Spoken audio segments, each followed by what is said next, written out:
Hi guys, Frank here, your virtual general aviation aviator, and I am in Miami, Florida, in the Boeing 777-200. The mission is, I adore this one word livery.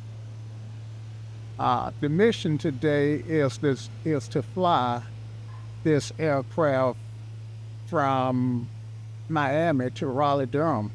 You can see I got some doors open and some doors closed that should be opened. So I do need to fix that ASAP. So let's do what we need to do first, I guess. And so I want to go to airplane and then doors. And this door is open and I need it closed. And this door is closed and I need it open.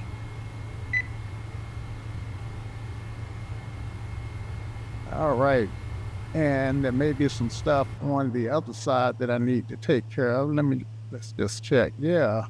Look at that guy. I got this door open, but we'll pull up the gate to it in a minute if I can. Am I crashing? Okay. I saw that throttle circling. But yeah, so this door needs to be open. So that's door number, that's left 1, 2, 3. Yeah, left 3 needs to be open. And right look okay. Right 4 needs to be closed. All right, so let's make that happen. All right, actually it looks like it's right 5. And what I call right 3 looks like it's actually, left 3 look like it's actually left 4. I don't actually see a left 3. This door. Okay, so now my doors should correspond with what's being serviced. Yep. And I don't know what's up with this guy. He's seen to be suspended there on a platform anyway. Yeah. And why do I have, are those flaps? No. The flaps, those are ailerons. That's down, looks like if that's true, then the other aileron should be up, right? So one is down, both of them are down. I don't think those are flaps. I think this is the flap here. But anyway, I digress. I'm just wondering why the wings are not straight across. All right. So let's go back here. I've already done a assembly plan, so I think all I need to do is lower it. Should have 201 passengers. Anyway, if I didn't introduce myself, I'm Sim Captain Frank White, and pleasure to have you guys ride along with me. Okay, so let's get this flight on the road. Okay, so I've already called for all of my service vehicles. So that's why you were able to see so many of them out there. But let's just go and see what else. I got 2 pages of this from this chart and page down. All right, and so I got this loader, transporter, and I should have a loader here. I am here. Please disconnect the forward baggage loader. Oh, Already on it. he said disconnect. I guess the sun perhaps is washing out the color. We saw you some requests. Which one? Forward 12 level. So yeah, Will do. so I need to leave that equipment there until I actually allow them to actually load the stuff. So let's go ahead and get that accomplished.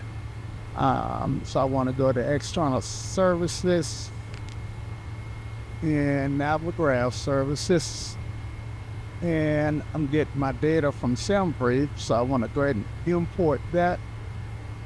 And if I click on this, then you guys will see the operation of flight plan. Let me just go ahead and do that.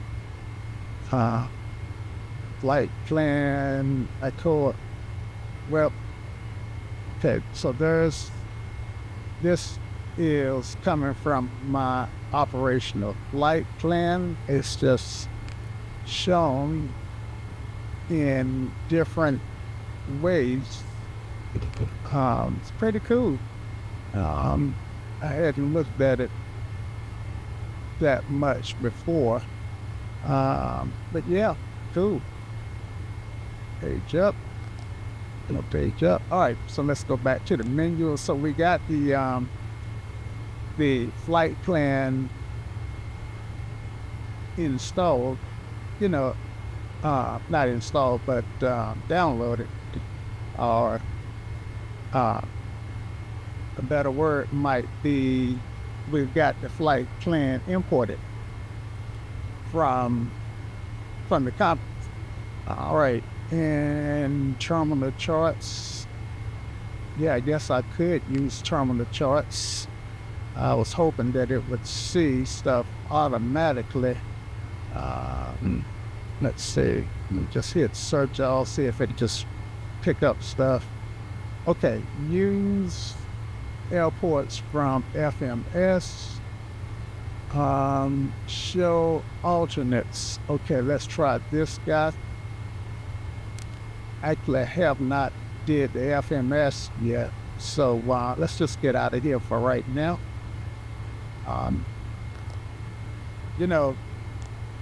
Flying these aircraft, often the immersion for me often comes from setting it up. So I don't mind spending whatever time that it takes to get the aircraft set up. In fact, like I said, that's where a lot of the immersion come from. And a lot of times I try to talk my way through it to let you know how I'm thinking of stuff and why I'm making the decisions that I'm making. All right, so I can get the aircraft loaded through weight and balance. And I am going to use the simplified zero weight and that will allow me to put in the passenger count manually. Not blue is equivalent. This cyan color is equivalent to being grayed out. My bad. But to make stuff quick and simple, I'm just gonna fill it from whatever I got in SimBrief. And did it fill? Fill from SimBrief. Okay. CG summary. Actually, I'm gonna go ahead to go to loading page. A lot of stuff that used to be cyan is now works. So let's just kind of explore a little bit. Again, that's where the immersion come from. And this CG and low optimization page has always worked and that kind of spread out the load the way we need it to be spread out. But as you can see, there are no passengers on board, so can't load passengers here because that's cyan or the cargo. So this page at this moment actually don't do me any good. I'm looking for a button that may be a back button, don't see it, so I'm gonna have to go get out by going to menu and bring back this. Let me go to loading service. Let's see. So I've got my stuff downloaded, and so I usually get here. Thought I usually get here from another button, but let me just go through this again. Okay, so airplane. I usually get there from weight balance. At least I thought I did. Weight and balance, simplified. Okay, so now by unclicking simplified, now I got this. I can go in and put in my passengers manually.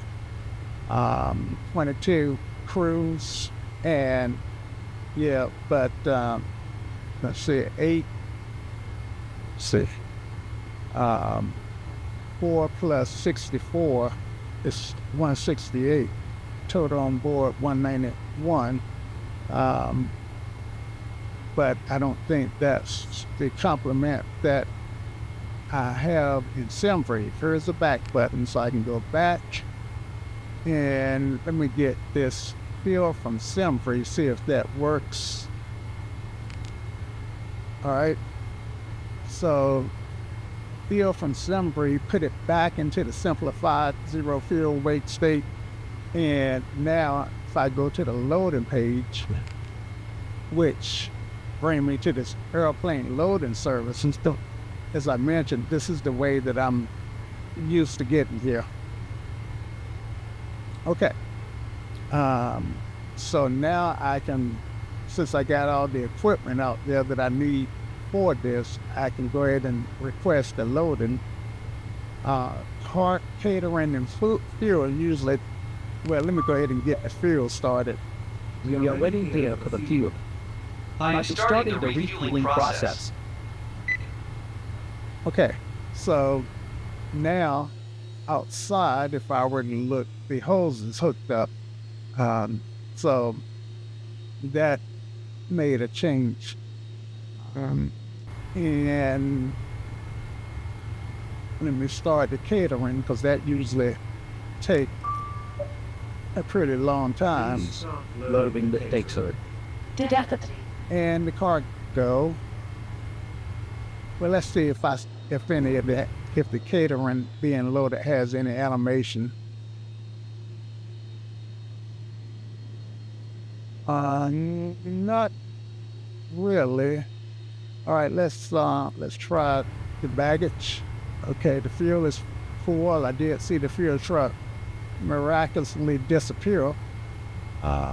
So let's start with the cargo. We are ready here. Let's see if we got any Affirmative. animation on that. And I didn't expect to see any, and I don't see any.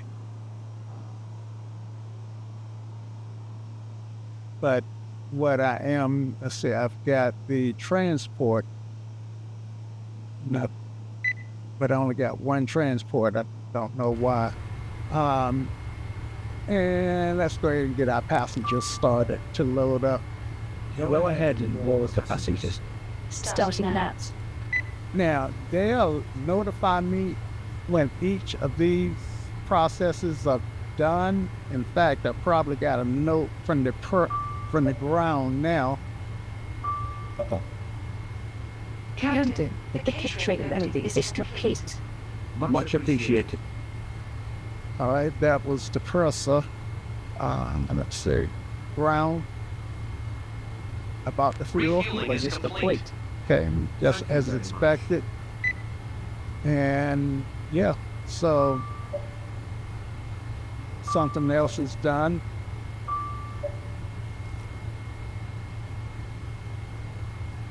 Much appreciated. At the end that call first, I guess, maybe I did. Okay, so yeah, getting the aircraft loaded, and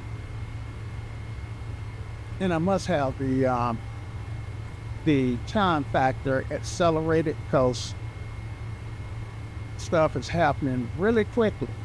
Let's go out and see what my time factor is. I can go to simulation and situations, avionics. I think it's going to be here on the general.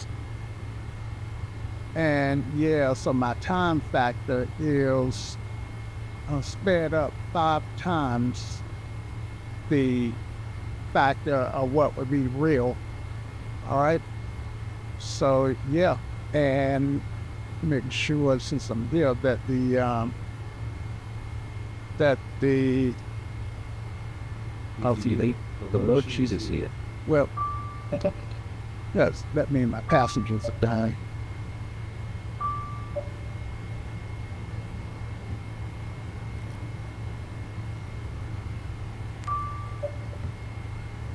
Do you want something? Sir, jak opis technology. Fajcos. All right, so I guess we can close the doors. Order. At your service.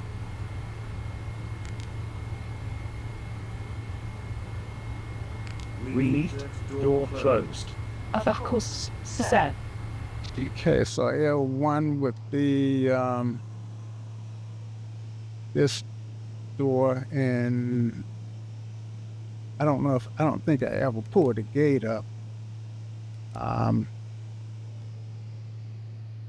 And say this is Miami, it's a default airport, and the gate is not working. Yeah, say let me try. Yeah, the gate is not working. Let me do a little housework here and see if I'm looking for open SAM jetway. When I say gate, I meant jetway. It's not working. You know, it's funny. I can get the jetway to work sometimes, and sometimes I can't. Anyway, I don't want to get bogged down with that. Okay, so passengers unloaded, need to get the APU on. In fact, should have turned the APU on before the passengers loaded so that the aircraft could reach a decent ambient temperature on the inside. But yeah, and in fact, I might be able to see what the temperature is. Let's see. So I got electrical, hydraulics, fuel, air. And they're not too bad. I want 22 degrees and it's 18 degrees. So let's leave that up there until we get our APU started and see how that changes. Okay, APU generator is now on. And yeah, so now you can see the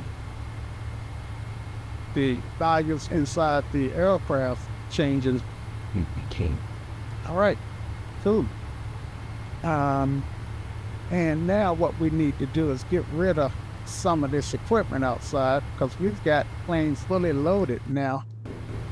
And get rid of the equipment, call for pushback, and we'll get a clearance from say intentions and then call for push. back. Actually, we need to get our ADAS too. And I've got a load sheet. Yeah, I got a lot of stuff to do. All right, because I haven't programmed the FMC yet either. So I've been so busy talking to you guys that I've neglected to do some of the stuff that I really need to be doing here, right? Not that it's your fault. It's your not that it's your fault. It's your fault. No, anyway. Okay, so got that set. Yeah, that's better. Okay. And route. Okay, so I like to I deploy entering stuff manually. I could put KMIA here and KRDU here, my flight. Actually, I'm going to have to put my flight thing in. Well, let's see. Let me do the company route and import everything and see what's left to be filled out. All right, so let me clear this. Company route is KMIA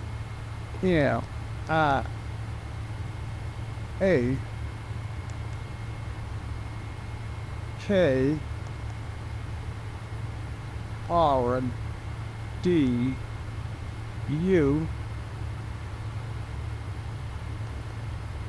01, and this is the default name convention that SimBrief is set to use.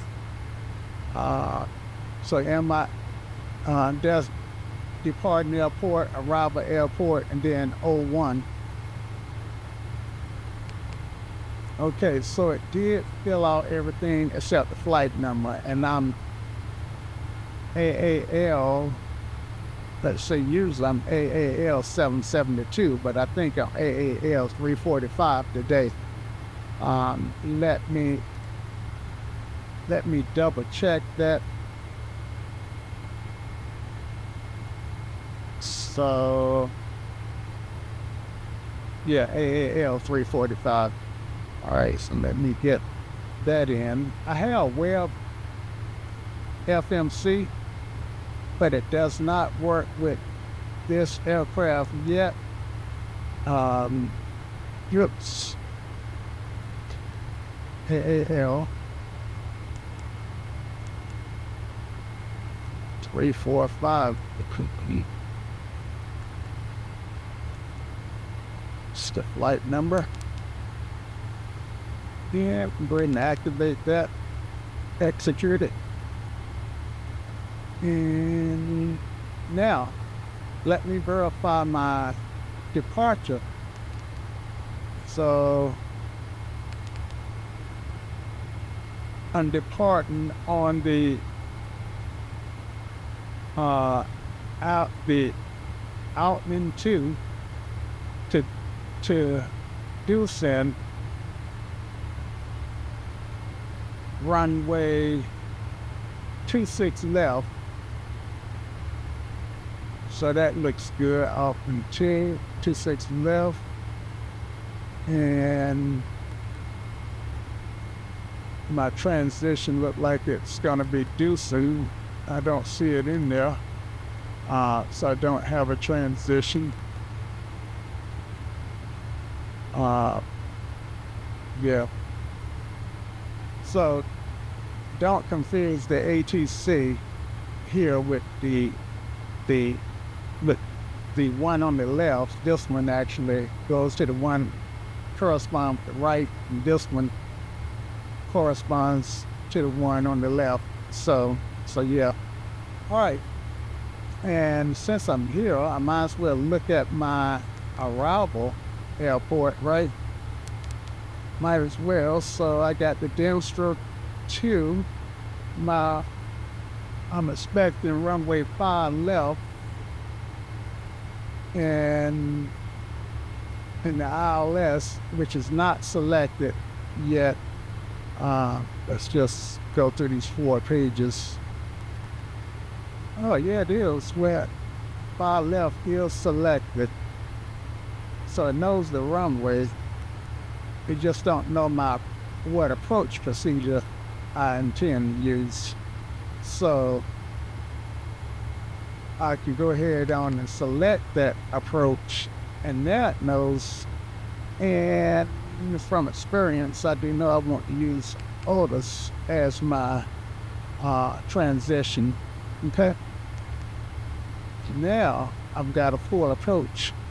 Well, I am going to use say intentions, and chances are they'll probably change all of that. They might have me. I've had them have me come in on an entirely different arrival. Okay, so yeah. And let's go back to engine here. All right, looking good. All right. So I know I'm going super slow, but talking to you guys as I work my way through this. Yeah, so that was, we need to get back to airplane, and we were in weight and balance. We got out everything loaded, so now we just need to get rid of the equipment. There are 2 ways I can do it. Let's see. Go back.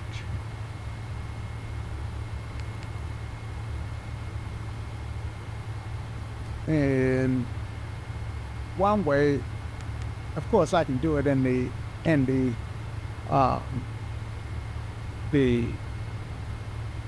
FMC number 3 also, but I can do it here also. And let's see, page down, page up. Well, I see my loader, see my stuff is gone. Oh no, I still got some stuff connected. So I need to get rid of the water.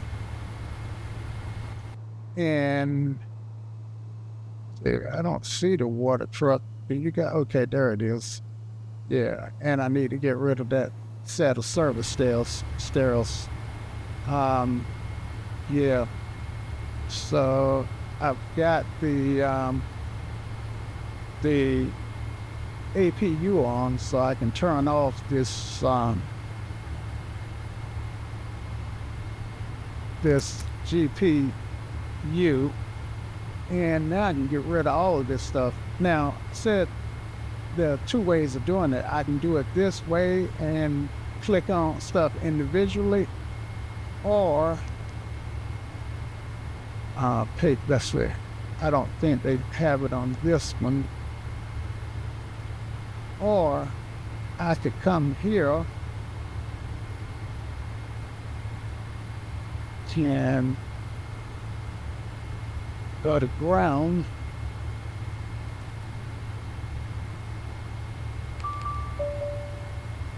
I am here.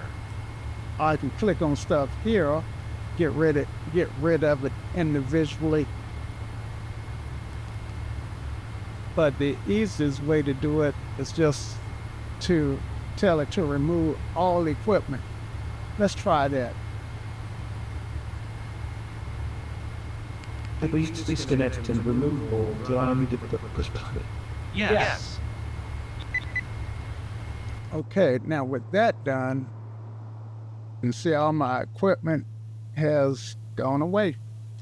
All right, and I need to get rid of all that crew also. How can I help you? But before I get rid of the crew, and I've made this mistake a couple of times, I still got a door open that I need to take care of.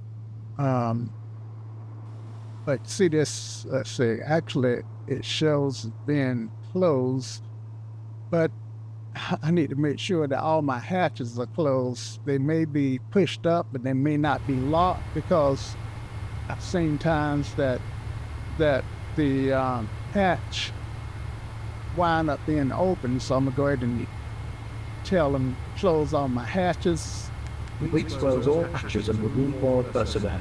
We are already up here. All personnel is clear. You may pressurize. Okay.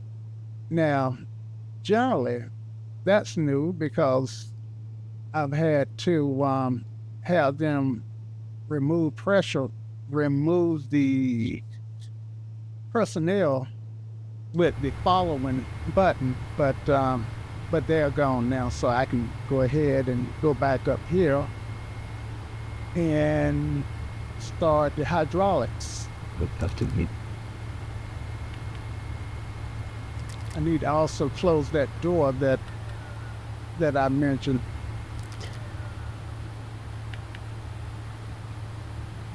And this is not the order to start hydraulics in, but it works for right now. Okay, so the door, I can close it here up.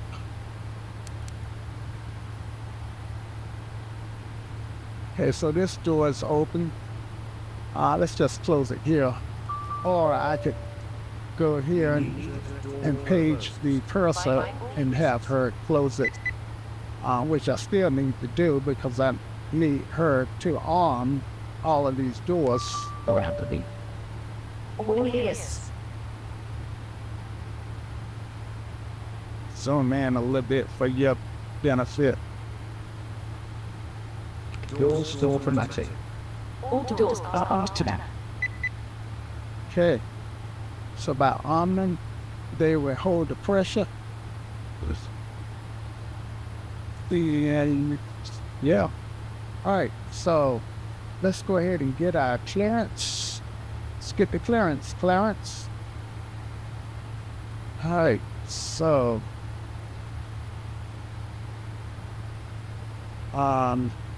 shucks, ain't for that to happen.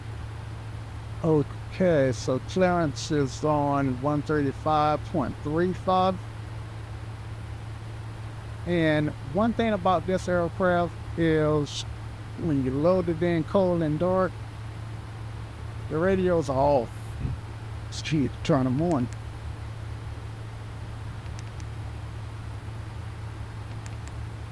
Okay. So don't let that bug catch you. I need a way to situate my keyboard so I can have that in front of me, and be able to use the yoke and stuff. 135. Well, what did I say? 135.35. I think that's what I said. And I like clearance on my alternate on COM2.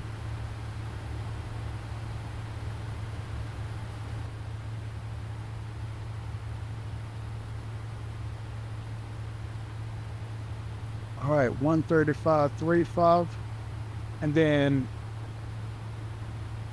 I also need to get my ADAS frequency. So let me make use of my do some pre-resource management, and let's get Shirley to get our ADAS frequency. What is it, Shirley? Welcome aboard, Captain Dice. I'm Shirley, ready to attend to your 777 heading to Raleigh-Durham. Let you grab that KMIA weather for you. I need the ADAS frequency. Miami weather. Miami Aegis is on 144.85. Weather is clear skies, wind free going at 9 knots, visibility 10 miles, altimeter 29.97. What'd you say the winds were again, Shirley? Wind 340 and 9 knots. 340 at 9, temperature 29.97. All right, you get the ADAS anyway. Make sure that the runway that we've got chosen is valuable, are in use, and it say okay. 135. Let's see. Shoot, just that quick. Lots of stuff. 124.85. Now I could ask Shirley to tune that in. Shirley, why don't you tune the ADAS frequency into standby 2, into COM 2 on standby, and I'll flip it. So I'm looking, whoops, shoot.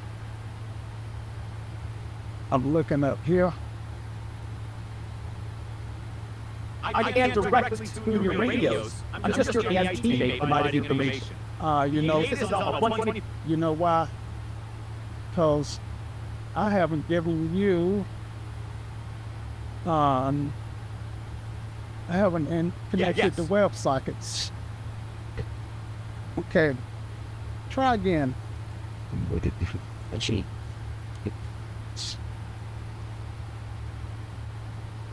So, and I'm looking Let me try tuning. right here. Let me tune competency and my ADAS frequency. On the computer. Competency and by is now set for 124.85. Thank you, Shirley. Swap when ready.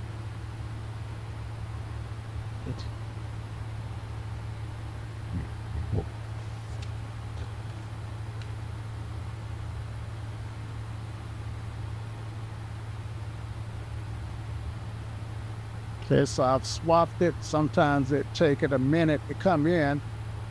124.85. Monitoring ADAS view. Tell you what, Shirley, let's do ADAS on, you probably gave me the departure ADAS, but it's not, I'm not hearing it. Let's try 119.15. Let me tune competency and by to 199.1. Ready to use the swap frequencies when ready. And by the way, it's Shirley, but I get that a lot. Yeah, I Visibility thought I 10. Sky conditions thought you, Shirley. clear. Temperature 24. Dew point 3. Altimeter 29907. Density altitude 1000 feet. Arriving and departing runways 9 8 right, 12, 8 left. Advised on course heading, altitude, I gotta and if listen flight again. following is requested. Read back all runway and hold short instructions. Advised on initial contact you have information Oscar. Miami International Airport, information Oscar. 1853 Zulu. Wind 345 at 9 Visibility 10. Sky conditions, clear. Temperature 24. Dew point 3. Altimeter 29907. Density altitude 1000 feet. Arriving and departing runways 9 8 right, 12, 8 left. Advised on course heading, altitude, and if flight following is requested. Read back all runway and hold short instructions. Advised on initial contact you have information Oscar. Assistant A. Cabin assistant. Miami International Airport. Dew point 3.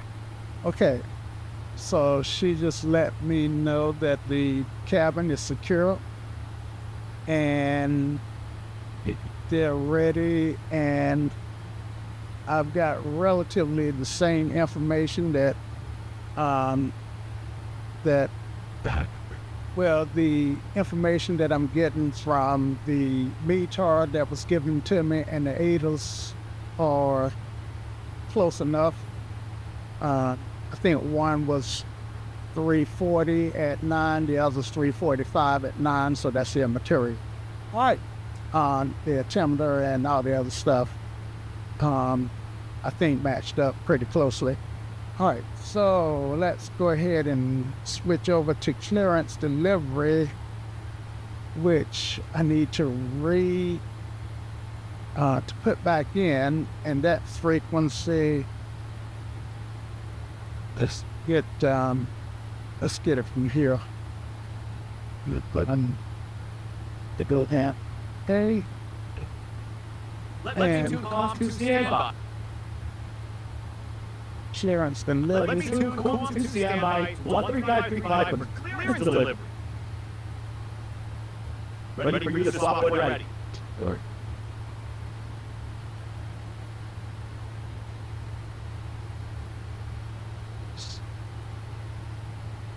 Okay, I am checking because that's not matching up with what. See, so say intentions got clearance at 135.35, which is matching up. And what frequency did you just? Yeah, that's correct. 135.35. I must have heard it wrong. I think I did. Heard wrong. I don't know what I heard. Anyway, so I just need to swap it. And I believe my radio is set to COM2, and that COM2 is active. Let's see, I think I have to hit this button here. And let's see what happens.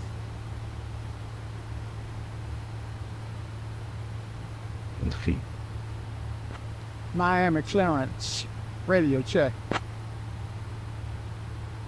American 345 heavy, Miami clearance, go ahead. American 345 heavy, Miami clearance, go ahead. American 345 would like to pick up our clearance from Miami to Raleigh-Durham.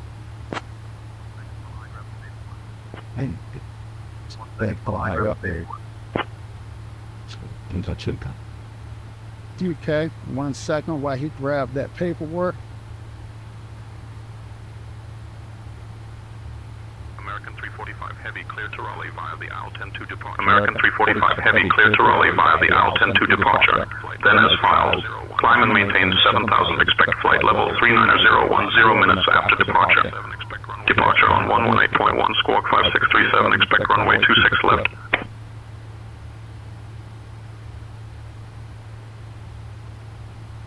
Okay, so he did give me 26 left.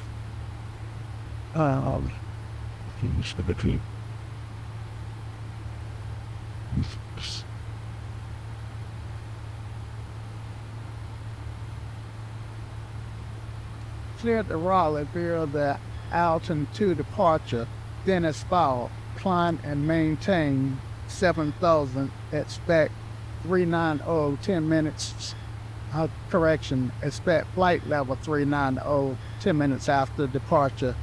Departure on 118.1, squawk 3567, American 345. Now see if I got squawk code wrong. Let's see if he corrects it. Correct. American 345. Okay, so that's correct. Can you verify the squawk code, please?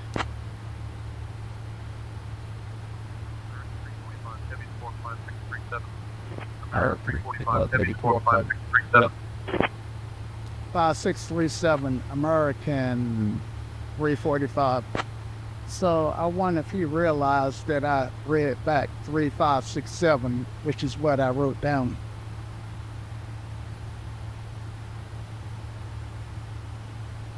Okay, but actually I could have read it off from my screen. Hey, ladies and gentlemen, welcome aboard American Airlines Flight 345, heading to the lively city of Raleigh-Durham. I'm Erica, your lead flight attendant, and along with my fantastic crew members, Sarah, Mike, Emily, and James, we're here to ensure you have a comfortable journey. Please take your seats according to your boarding passes, and stow your hand luggage in the overhead bins or under the seat in front of all. If you need any assistance, don't hesitate to reach out to any of us. Thank you for choosing American Airlines, and we hope you have a pleasant flight. So I am gonna spend a minute playing with the say intentions AI.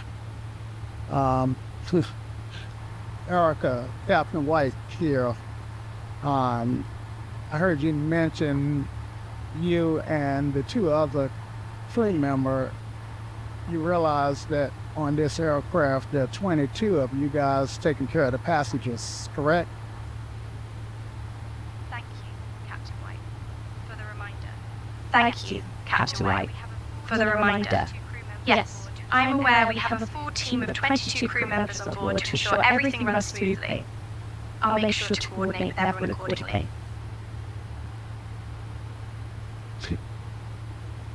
Roger that. I just didn't want any of your crew members to feel that they're underappreciated.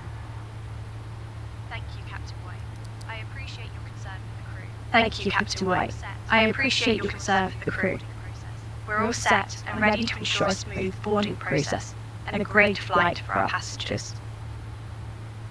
All right, so I still haven't finished setting up my FMC. So let's continue getting that set up. There's no way that I'm not so sure that I would be doing this way in real, well, I don't think I'd be doing this order in real life. Okay, so we're okay with the route. And zero fuel weight is 364.2.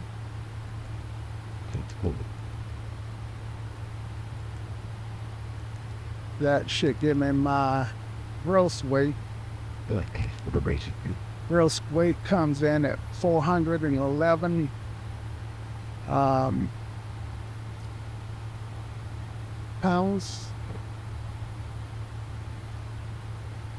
411,000 pounds. 411,000 pounds. I get it right. Okay. My fuel reserves as calculated by SimBrief ought to be 13,008.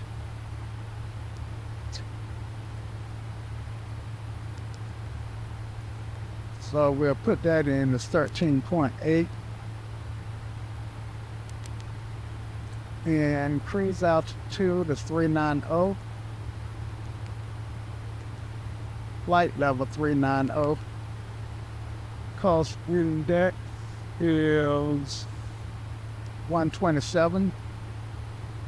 Getting that from SimBrief.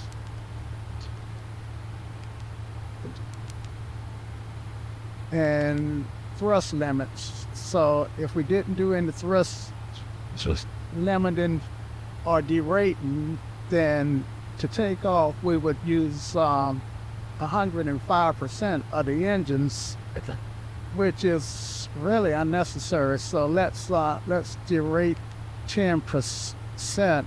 If we derated 10%, then we would use 99%, which is probably more than we need. So let's derate to 20%.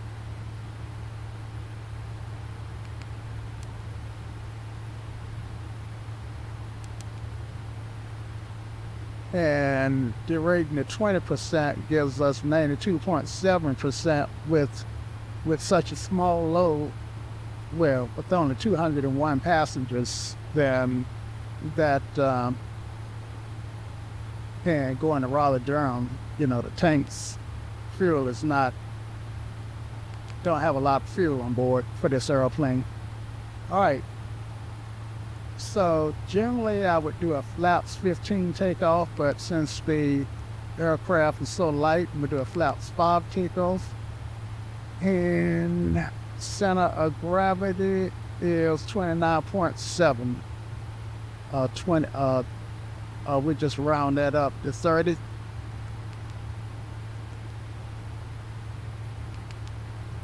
And our VREF are as follows. V1, 119, V-rotate, 128, and V2, 140. That's a pretty good stretch between rotating and having the wheels actually take off. Quite a few knots in between that anyway. And finally, takeoff gross weight after taxiing ought to be 410.5. So as you can see, we will use a little fuel just for taxiing. All right, and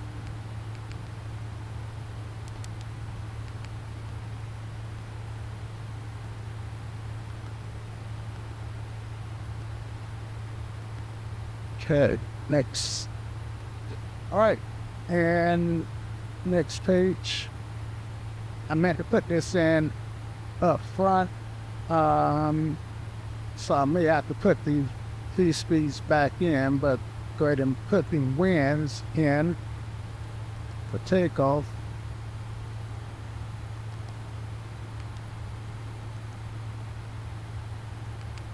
And outdoor temperature at this moment is, let's see, I know I wrote that down.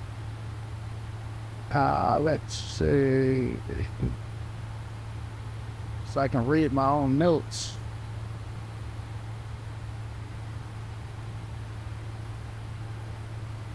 It's where is it? Oh, 24. Pretty warm. Well, it's actually nice. Okay. And let's see. So I didn't get a takeoff speed deleted message like I would on the 737. So I guess we're good. All right. All right. Nice. So we got our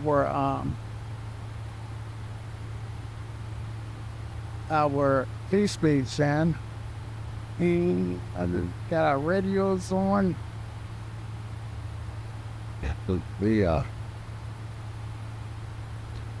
Tell you, having this keyboard not in the right place, I hit keys accidentally.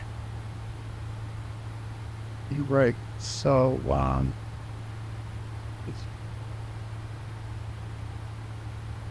so let's go up here and check, make sure everything looks good. And it does, so let's go ahead and call for pushback and get our beacon light on. Charlotte, well, I know you don't have access over the beacon light. Charlotte, see if you can turn on well, I don't think, disregard that, Shirley. I don't think there are any lights on this aircraft that you can turn on and off. The only thing I think I can have you do right now is manage the radios. That's right, Captain. I can help with radio frequencies, but can't. That's right, Captain. I can help with radio frequencies, but can't destroy the aircraft systems remotely without a proper stimulator connection. While we get ready for pushback. Let me know if you need any frequencies tuned while we get ready for pushback. Ground the cockpit. Tow is driving up. All right, so we've called for pushback. Now, in North America, we don't have to ask for push and start. But I think I should get my taxi instructions before I get pushed back. Even though I need to look and see. Shirley, where should I get my taxi instructions? Should I get them before I'm pushed back, after I get pushed back and have my engines running? You should get taxi instructions after completing pushback. You should get taxi instructions after completing pushback. Okay, all doors and hatches are closed. Ready to connect. Okay. Well, we're ready to copy that. I see we're in gate position, heading 154 with Copy engines that. off and I brakes see we're set. at gate position, heading 154 with engines up and brakes set. Can't do it. Give on a 135.35 for We'll tickets. get our taxi We'll instructions. back and start. We'll get our taxi instructions on ground 118 Lloyd Lott.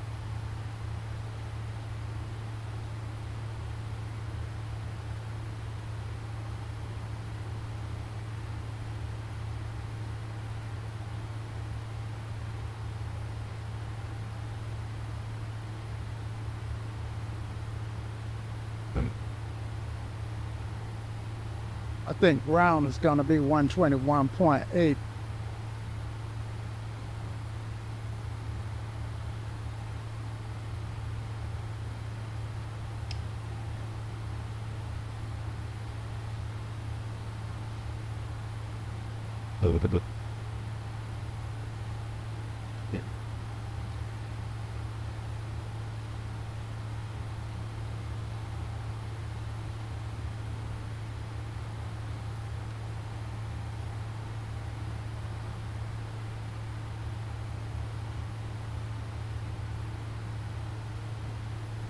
Now, technically, I don't know which one of these towers to use unless I look at my airport information chart. And it says for runway 26 left, which is our runway,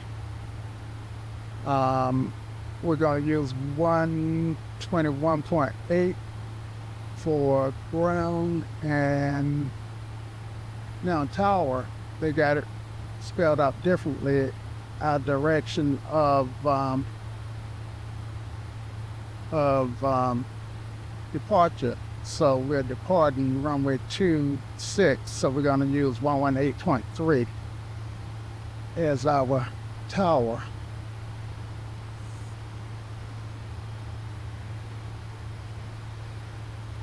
Good.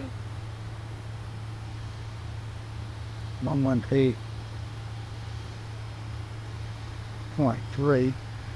Okay, good stuff.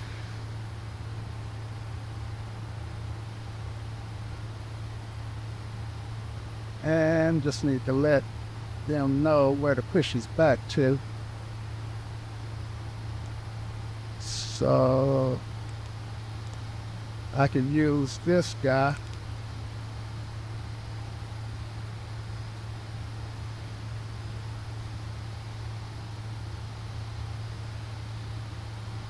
Oh, come on. Listen. Go.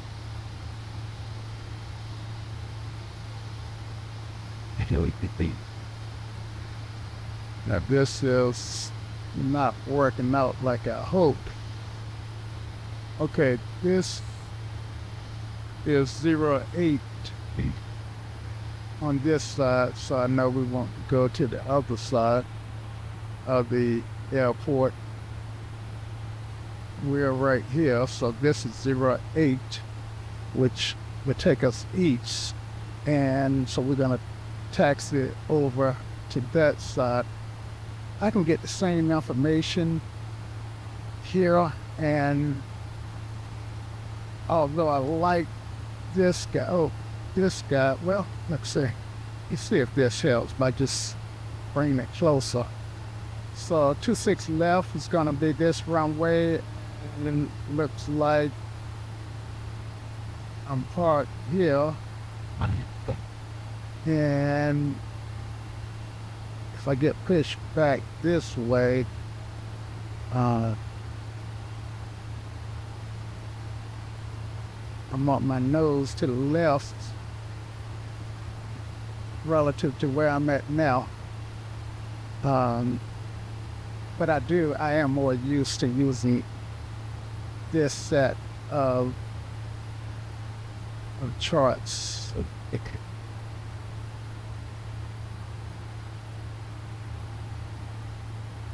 That's what I'm looking for. Okay.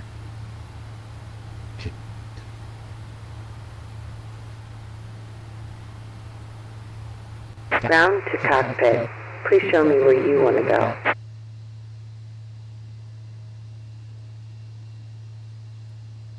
Alrighty, out to wood out here.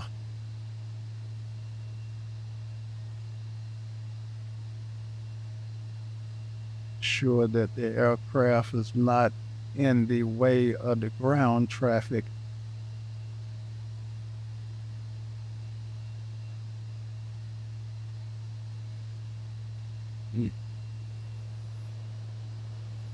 I don't see it. I want to be in the way of any park traffic. So let's try putting it there. Toe connected and bypass pin inserted. Release parking brake. All right, let's get the beacon on. Release the parking brake. Beacon is on.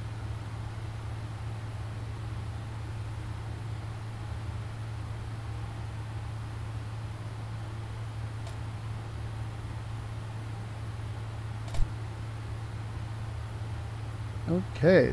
Starting pushback, and you may start engines.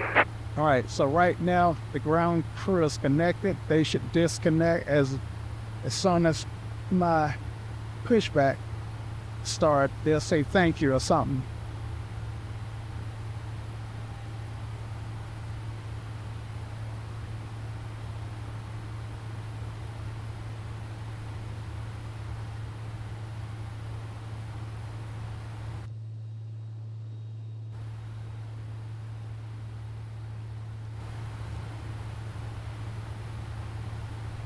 You know, better pushback. I used to never have a problem with it.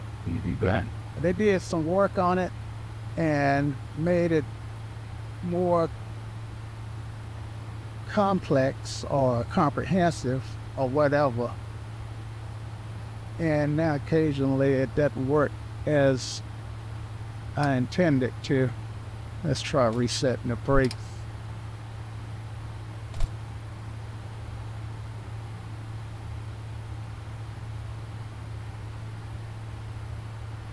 Had this happen before, and the only way I know to fix this is to stop the pushback and restart it.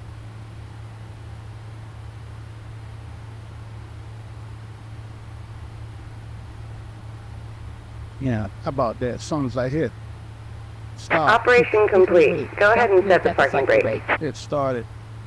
Let's see if I can try something different here. Can't start planner. Pushback already in Start. progress. Can't start planner. Pushback already in progress. Yeah, Please stop the pushback operation first. Disconnecting toe. Stand it was by. worth a try.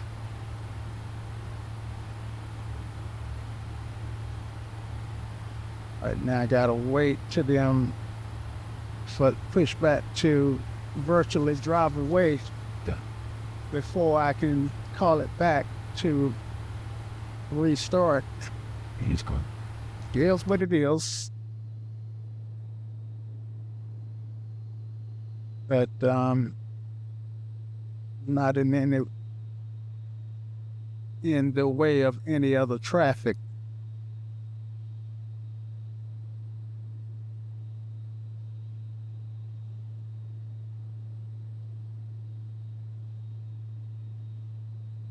Okay, so now I should Toe be is able- disconnected and bypass pin has been removed. Hand signal will be on the left. We'll see you next time. Have a safe flight.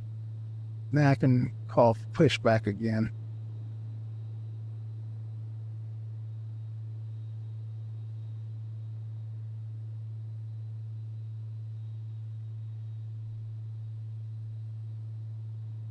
Well, let me let that finish up, moving to the side of the aircraft. And then he'll jump out and show me the pin, which I can ignore.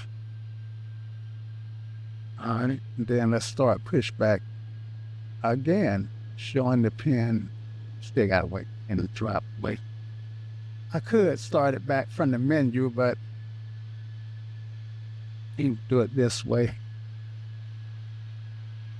All right.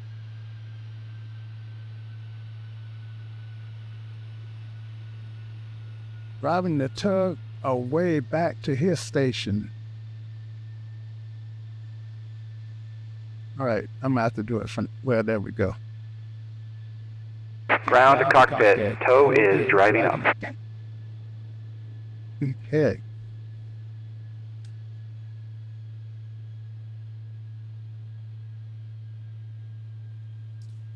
Do I have a custom Miami? Maybe I do. I don't recall buying one. Maybe I downloaded a free one. Let's take a look's peek at Miami, once we out here.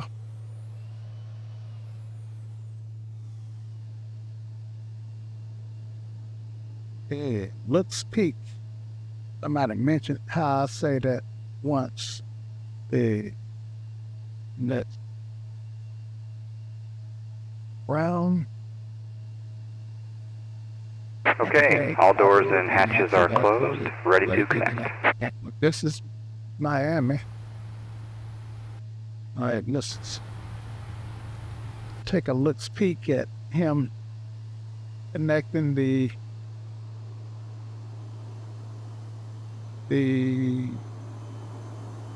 you guys know what I'm trying to say.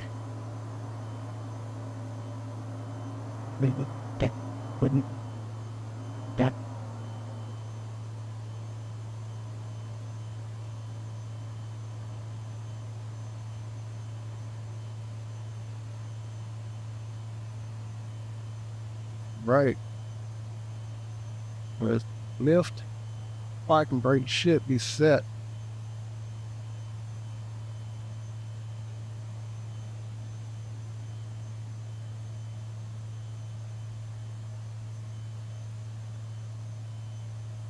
All right, now I need to show them where I want to go. I've already did that, so I should. Hey, Captain, let me know where you want this thing. Should just be able to press enter. Welcome aboard, Captain. Tow's connected, bypass pins inserted. Go ahead and kill the parking brake when you're ready to go. Okay, get my parking brake.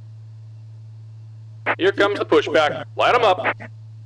And he says, light them up, which would indicate my engines. Thank you very much. All right. And Thank you very much. And that was the ground dropping off. And as you can see in the lower right-hand corner, it's only me and the purser.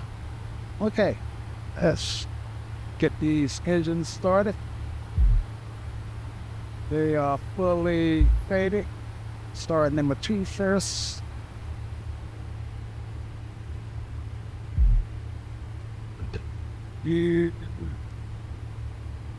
All we want to do is monitor.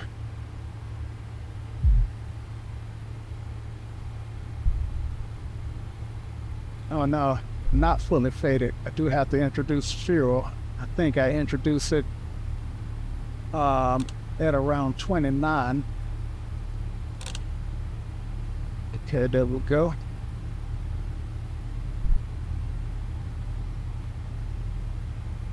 And I never did put in my squawk code, so while I'm waiting on that, let me get my squawk code in, which is 5637.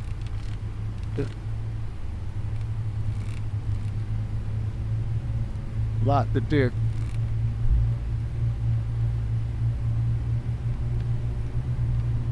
Okay. And see how the engine look.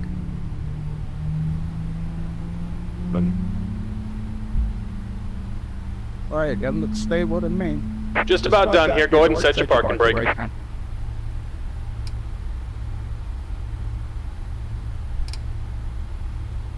And we're disconnecting the tow. Give me just a moment. Start engine number 1.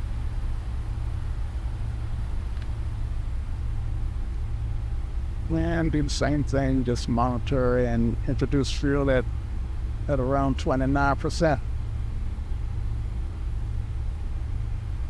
You can look for that pin from the nose, from the toe, in a second. All right, 27. All right, we can go ahead and introduce fuel.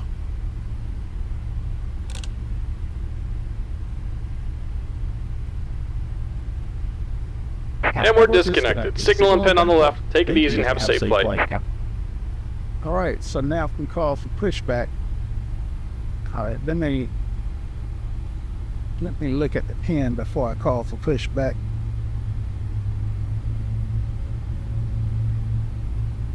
And that's just to verify that the ground that is mistakenly lead a pin in.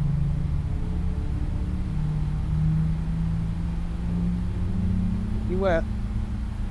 There you go. All right, give him the thumbs up. And now we can do our after takeoff, after start procedure, which for me, let me get rid of this for a few minutes. It's just gonna be reviewing the overhead, shutting off the APU, making sure we on the aircraft generators. All right. The seatbelt sign can come on. Beacon is on. Everything is as it should be. Okay, so at this point, I can call for taxi. Taxi is 121.8, think. Hope so, but I need to tune my radio to COM 1. Remember, we were talking on COM 2 the last time we used it. I've been bit by that for a few times. Okay, let's see if that does it.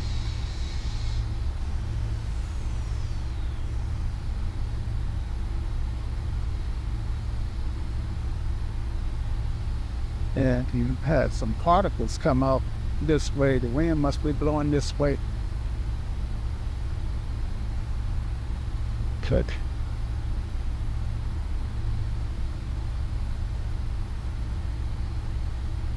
Atlanta ground, American 345 Heavy is ready to taxi. Forgot information that got from the Eagles.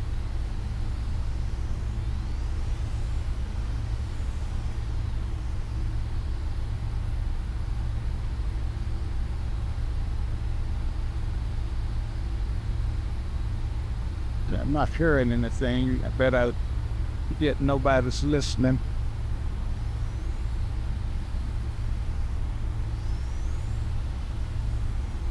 I'm on ground frequency, so that's a good thing. Let's see.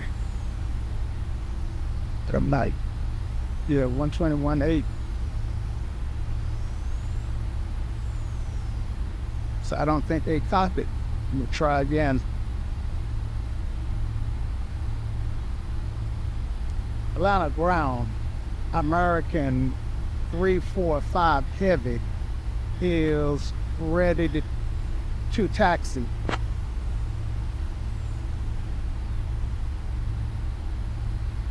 American 345 Heavy taxi to runway 26 left via Whiskey November. American 345 Heavy taxi to runway 26 left via Whiskey November N13 X-ray.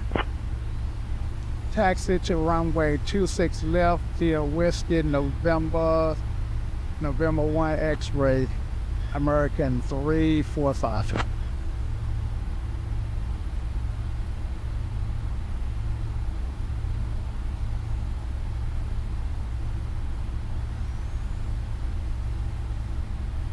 I don't see X-ray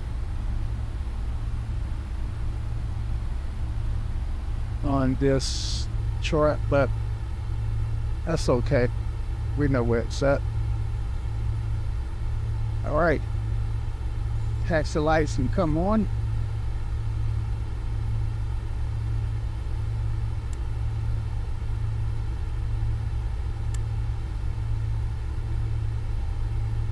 And brakes are released.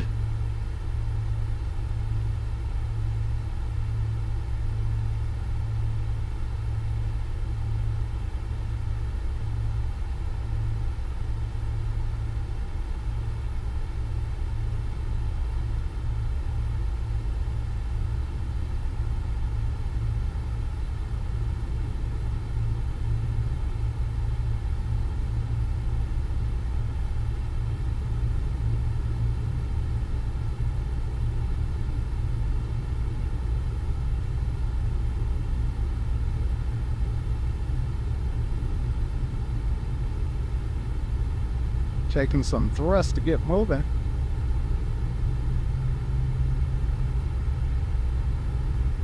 Breakaway thrust shouldn't take this much though, I don't think.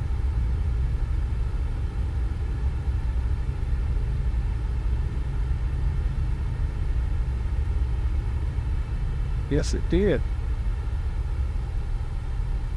I checked my tiller. Tiller's working. I also need to check my brakes. Brakes working. Perfect. You're right.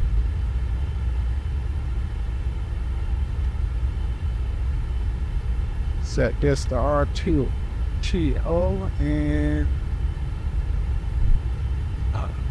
don't have to worry about setting the engines to continuous.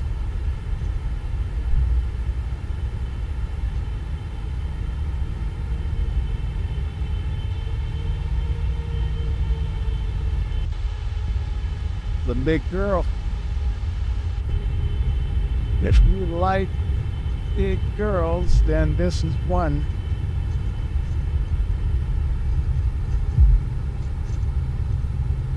Hey, so I got to go out and grab November and make a right turn.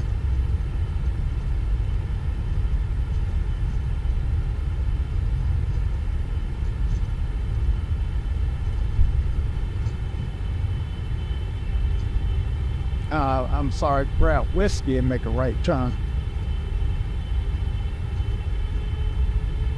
You like? Can see clear.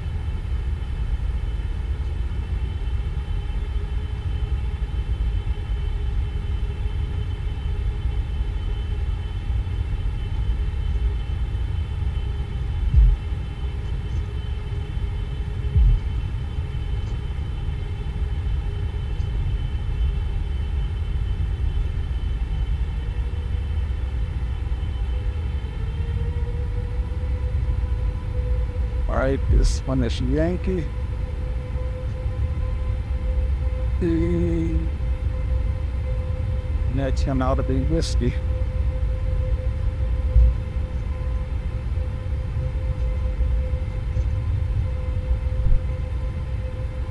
This ought to be whiskey. Or looking for whiskey. So let's assume that this is whiskey.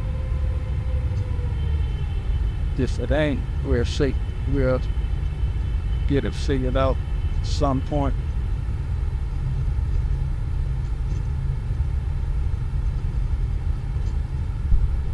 It looks like it ought to be whiskey. Oh, no, I missed whiskey. Well, I'm not gonna call them.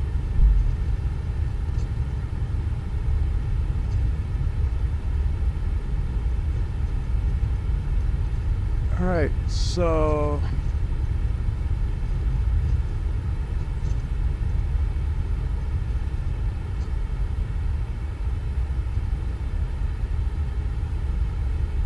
this should be November.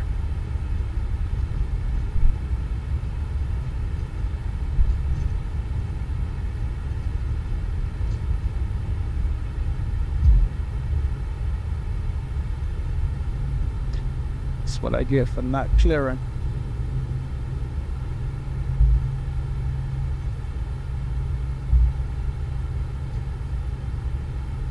All right.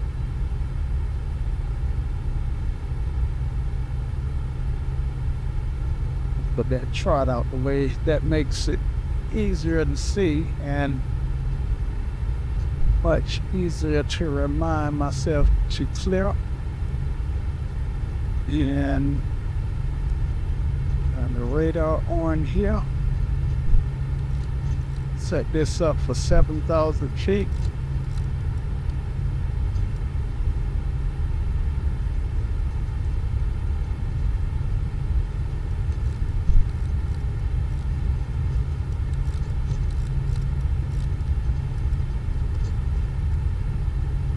Use the Bravo buttons to manage that.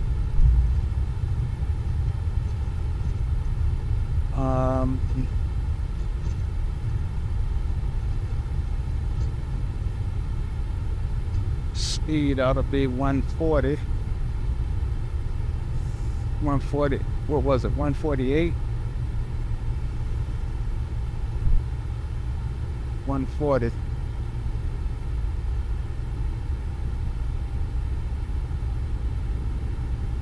Come on, girl, let's keep going.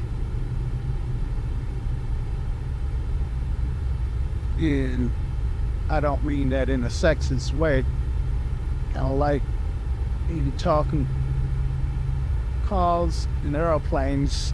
I generally assign a female gender, but other stuff might have a male gender, like my help, like my work tools. Come on, man, work for me.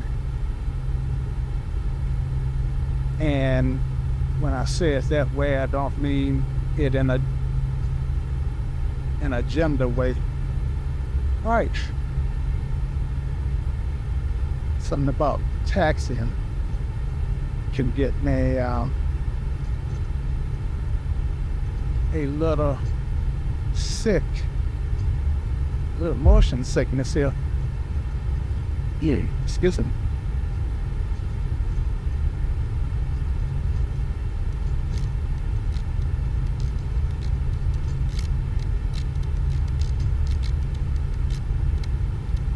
And altimeter was 29.97.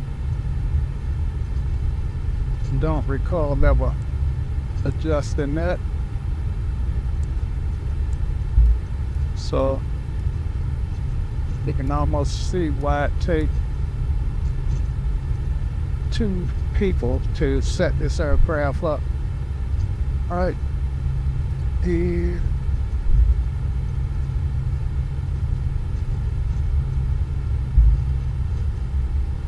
Light plan.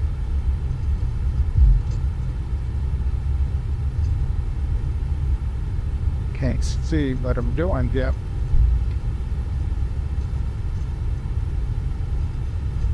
Legs, that's what it's called at the max do. Blocks. Okay, what I don't know is which way I want to turn.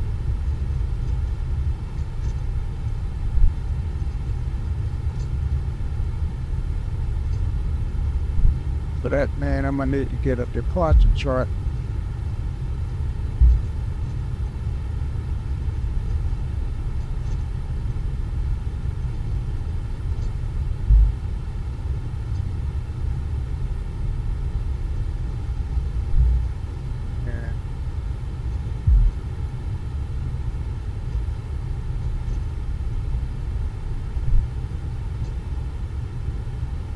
So I am going to want to turn to the left. So I should head straight to Salt. Yeah. Now, I waited. This isn't the right time to do this.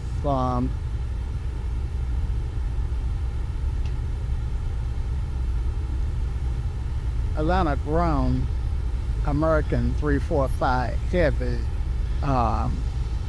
need to stop on the taxiway for a minute to sort out some issues. American 345, heavy roger. Hold position on the taxiway. American 345, heavy roger. Hold position on the taxiway. Let me know when you're ready to continue. Okay, so let's grab this guy here.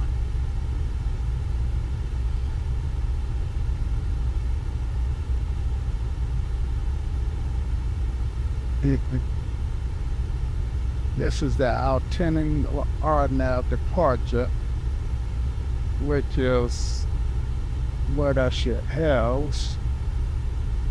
Okay, so that's okay. Yeah, that's right. I should be turning to the left. This is 0826 is gonna point me to the west. Props Russ. Okay, got it now. That makes sense. And Miro. Okay. Yep. All right. I want to make sure that I had no doubt about that. So I'm gonna be turning to the right upon departure, and they gave me 7,000 feet as my initial climb, and I wanted to head out on 272 and intercept Crocs. Okay, so yeah, I think I'm good.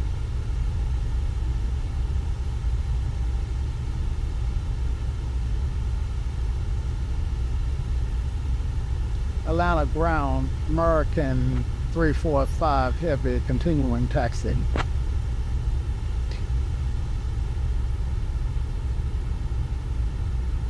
American 345, heavy. Did I say Raleigh ground? American 345, heavy. Continue taxi to runway 26 left via November N13 X-ray.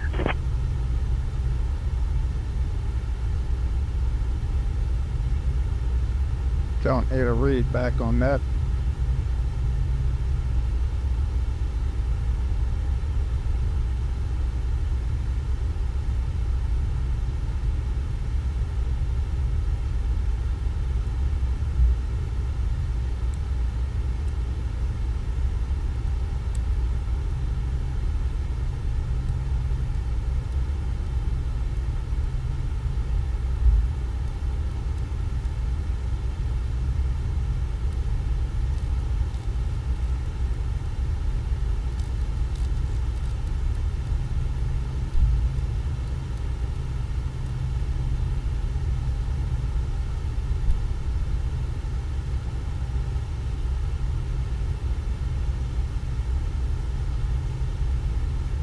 Right now, where am I at here?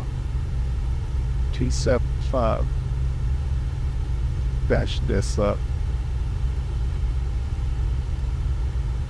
And I'm not supposed to be stopping. Good thing I did.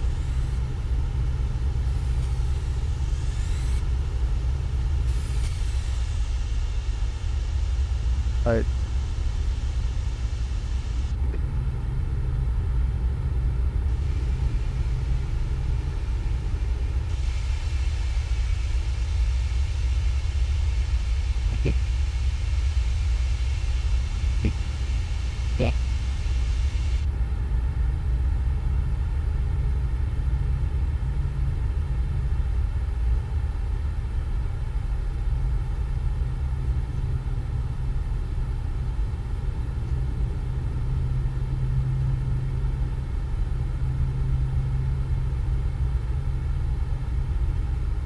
Okay, TCAS, Giga Tara.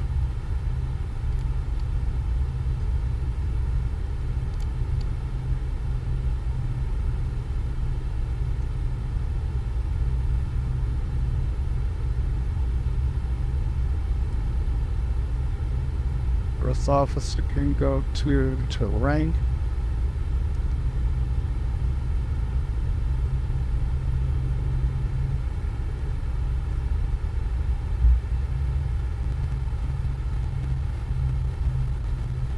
tree. All right, I can go to tower frequency. Atlanta Tower 345 Heavy American is holding at runway 26 left, ready to depart. American 345 Heavy, Miami Tower, runway 26 left, wind. American 345 Heavy, Miami Tower, runway 26 left, wind 310 at 8. RNAV Crocs, cleared for takeoff. Clear for takeoff, RNAV Crocs, runway 26 left, American 345 Heavy.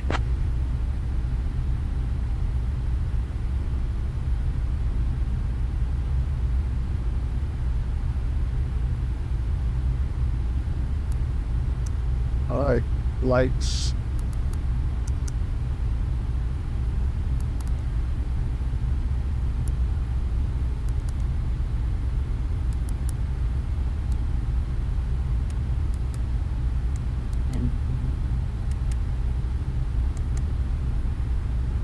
All lights. All right, that lights. Our airplane. Let's get moving.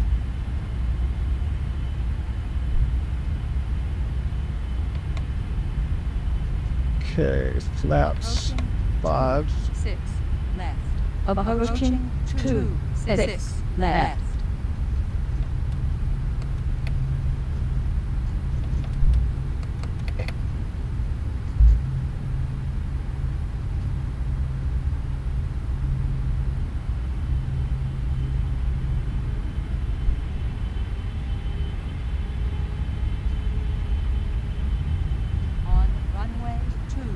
A lot of airplane. On runway 2 6 left.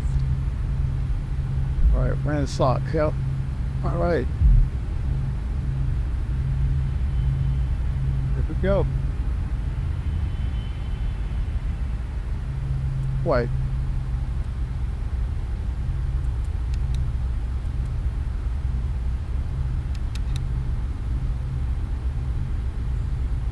Where's the clock? There it is.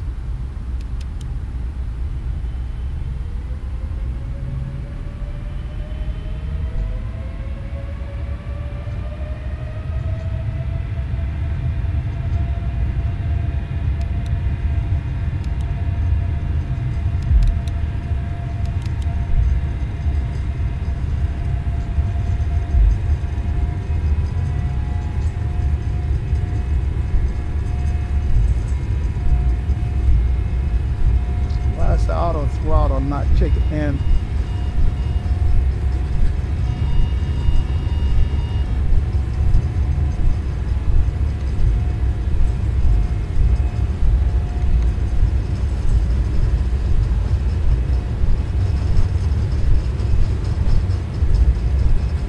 If they're able to get up to 140, that's V1. 3,000 feet. Rotate. 3,000 feet remaining. Positive rate. 2,000 feet remaining. Yep.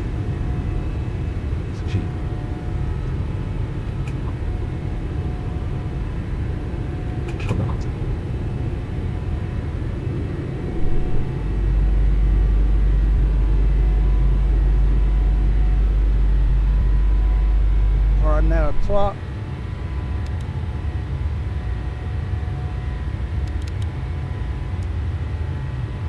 Flight directives are not on. American 345 Heavy, contact departure. And I would forget to departure frequency and contact departure American 345 Heavy.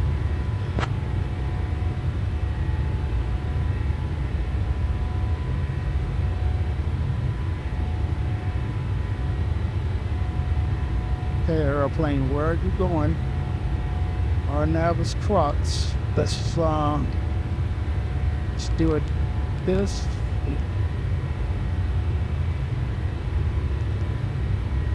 There we go.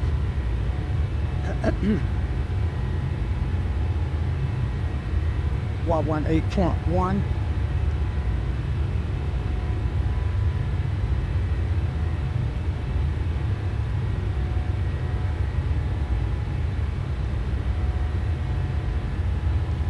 Atlanta departure, American 345 Heavy, climbing to 7,000. American 345, heavy radar contact, 4 west of Miami at 2700 feet, heading 324, Miami altimeter 29.906. Heavy Miami departure, American 345. Heavy Miami departure, good afternoon, Miami altimeter 29.906. All right, let me bug up. Why is this thing not following? I'm not sure. Was it not going direct across?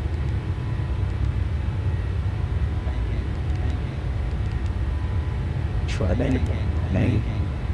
Oh, you know what? Didn't turn autopilot on. All right, AP. LL. Rookie mistake. Okay. Did this flight direct the horn also? And bug up.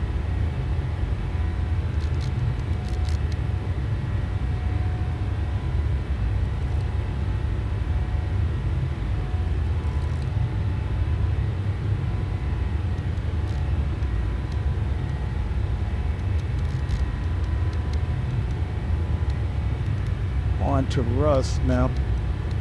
It's like a missed crop. Okay.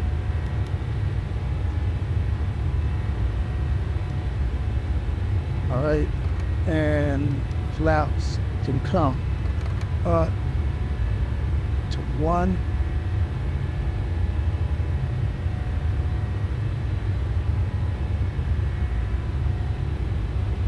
And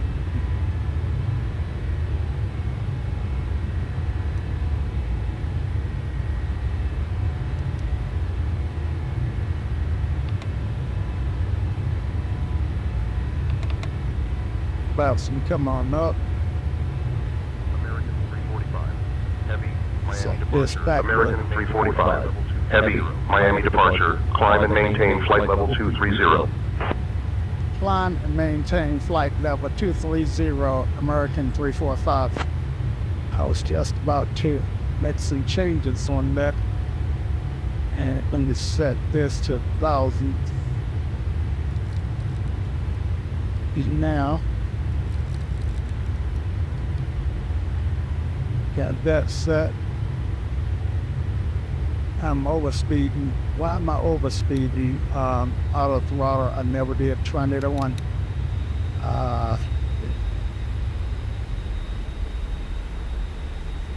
Well, I wasn't overspeeding. I was flying too fast to be up under. Yeah,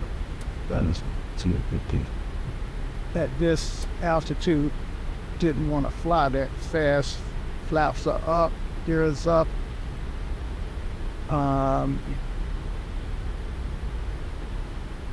Okay, so lights are still on. After takeoff check, list is complete.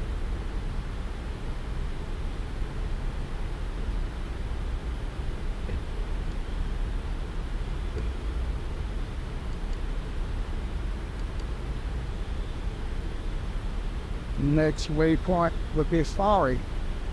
That's about 20 miles away.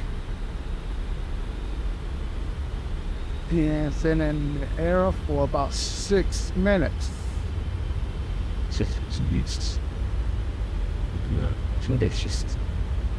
They did change the altimeter to 2.96.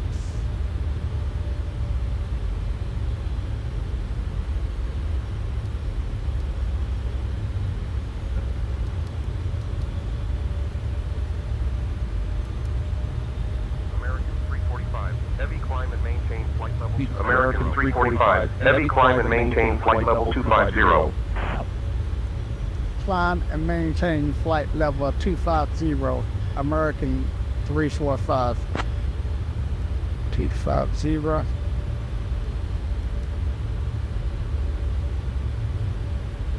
And really got bit. I really got bit by that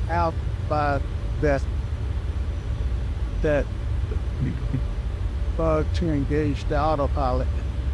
It's holding the speed at 200, which is perfect for getting out of the class Bravo. Sitting.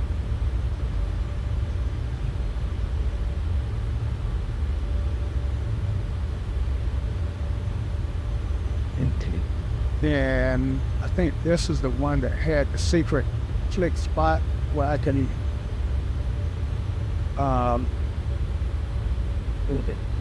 sink my barrels across. Good. Yeah. Okay. So. What's your problem? Right now I've got control of the speed. So.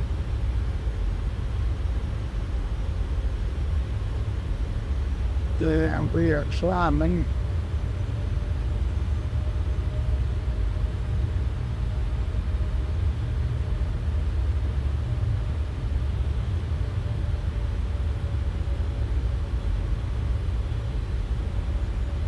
Thousand to go to the 10,000 foot check.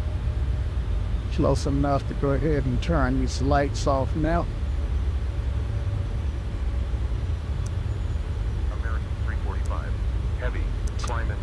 American 345, heavy, climb and maintain flight level 270.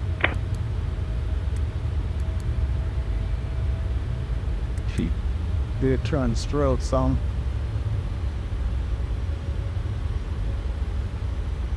Climb and maintain flight level 270, American 345. I noticed we're climbing through FL 200. Remember to switch on the pitot heat if you have it already. Remember to switch on the pitot heat if you have it already. Let me know if you need any frequencies along the way. Well, I'm in the 777, so pitot heat is automatic once I engage the wonder heat. And yeah, so I got wonder heat on. I think, well, I don't have a separate pitot heat or AOA button. Anti-ice is on. Passenger signs are on. In fact, I'm gonna turn passenger signs off. Safe altitude, and you may now use your electronic devices. Our onboard Wi-Fi systems are clear, so you're free to connect securely. We're on our way to Raleigh-Durham, with an estimated flight time of 1 hour and 44 minutes. Sit back, relax, and enjoy the flight with us on this Boeing 777. Thank you for choosing American Airlines. I've turned off the seatbelt sign. She was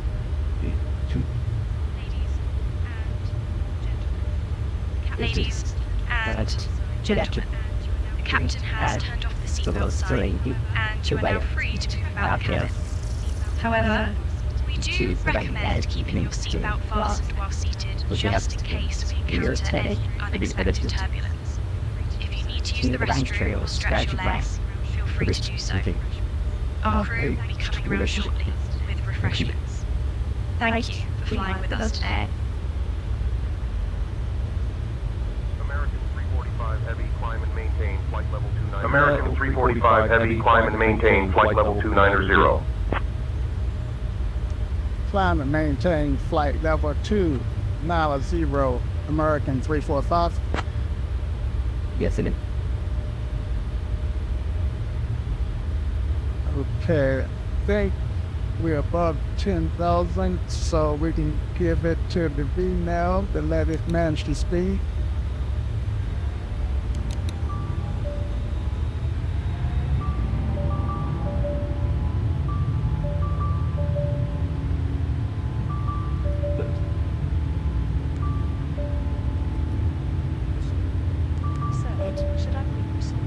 Definitely.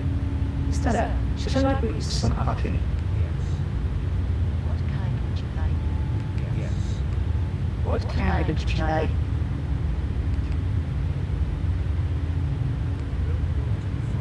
How about some milk? Real roast is fine. Good. This is your boss. Now you'll see coffee appear here. I'm sure, well, I ain't gonna say I'm sure, but I suspect that once they get everything straightened out and get everything tweaked, American 345. Heavy contact Palm Beach approach on 127.35. contact Palm Beach approach on 127.35, American 345. Shirley, can you take care of that for me? Setting PM to standby to 2735 for Palm Beach approach. Set that up to stand by 1739 for Palm Beach approach.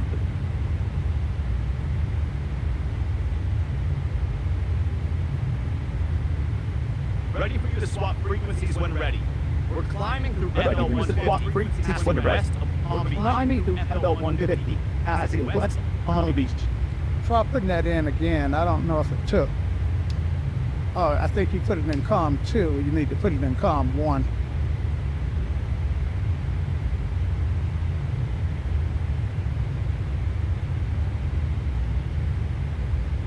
Shirley, put it in COM 1. Setting COM 1 standby to 127.35 for Setting Palm COM Beach 1 approach. standby to American 345. Heavy climb and maintain flight level 350. Swap COM 1 when ready. Climb maintain flight level 350, American 345. Sure.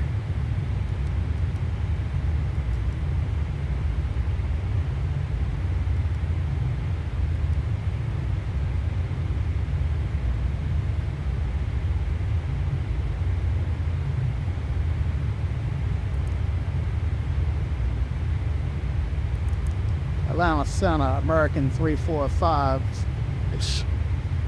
at flight level 2004, climbing to flight level 350. American 345. Heavy Palm Beach departure. Good afternoon. American 345. Heavy Palm Beach departure. Good afternoon. Okay, so they acknowledged me. Something good there.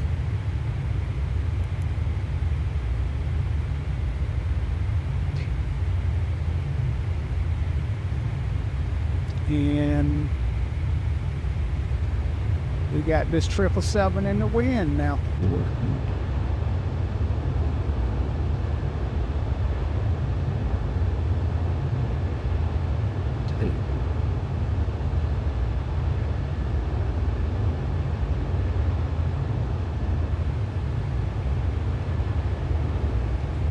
Now, on the tow list, what I did was I set up a key so I can toggle back and forth from my X camera plug. American 345. Heavy Palm Beach departure. Contact Miami Center on 135.175. 135.175, American 345. Shirley. Setting PM1 standby to 135.105 for American 345 Heavy. Contact Miami Center on 135.175. Swap frequencies when ready. We're passing FL270. Ready for you to swap frequencies. Ready. We're going to see FL270 into the cloud. Give me frequency 125.175 on standby COM 1. American 345 Heavy Miami Center on 135. American 345 Heavy Miami Center on 135.175. I need you to read back the frequency.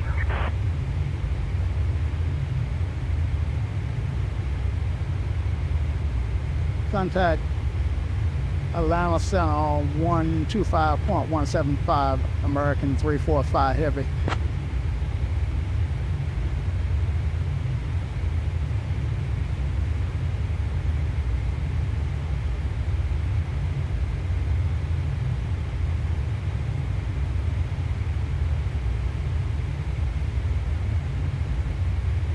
Shirley, are you going to do that? 135. American 345 Heavy. Climb and maintain flight level 390. 135.175. 135.175. Setting COM 1 standby to 135.15 for Miami. Setting COM 1 standby to 135.15 for Miami. Ready for you to swap. And it's Shirley. Though I do Ready get for the called swap. Charlotte a lot too. It's Shirley. Though I do get called Charlotte a lot too. Yeah, if it's sounding like Charlotte, I am trying to say Shirley, and the radio didn't change. Let me try setting COM 1 standby to 135. Flying to maintain flight level 390, American 345 Heavy.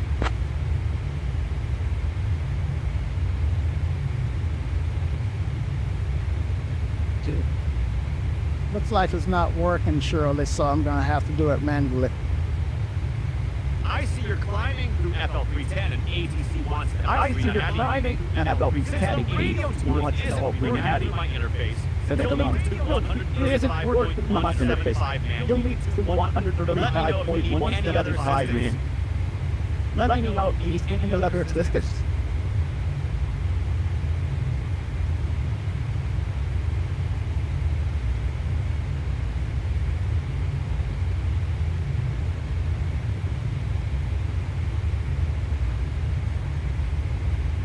Atlanta Center, American 345 is climbing to flight level 390 from flight level 320. American 345 Heavy, Miami Center, good afternoon. American 345 Heavy, Miami Center, good afternoon. Okay. Then why do I have this up? Don't need it up. All right. And this big girl is in the air and in the wind.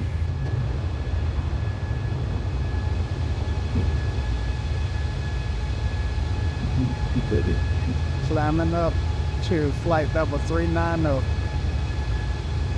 Rocking 60 frames a second at the moment.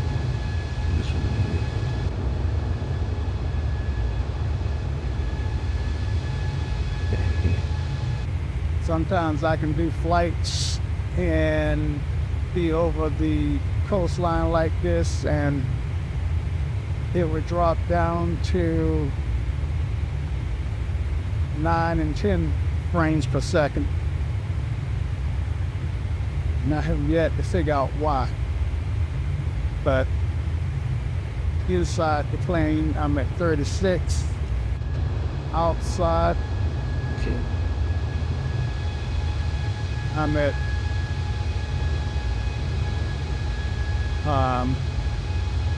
well, you can see it in the upper right hand corner or the upper left hand corner. So I'm gonna turn one off. Don't need them both. You get to them.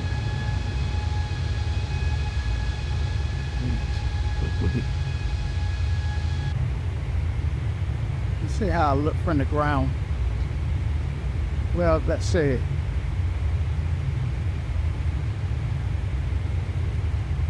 One of the things I wanted to do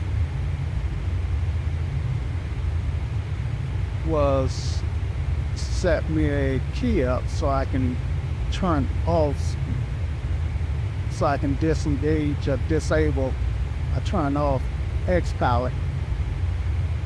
And the reason why I do that, because X-Plane introduced a new capability where I can turn on this G-loaded camera and see the aircraft, see the effect that the atmosphere have on the frame, and X camera interferes with that.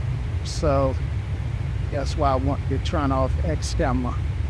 However, when X camera is turned off, I can't do this.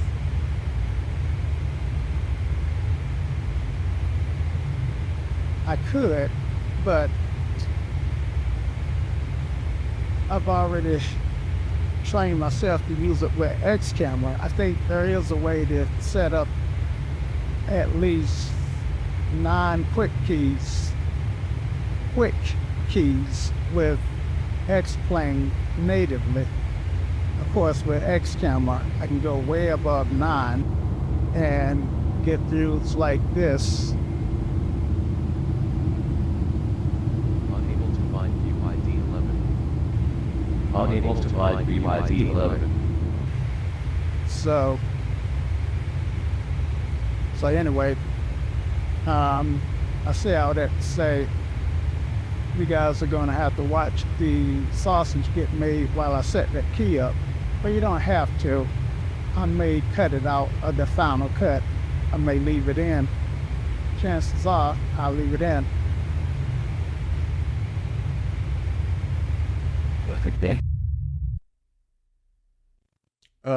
Wrong. No, that's right. Keyboard. And I want the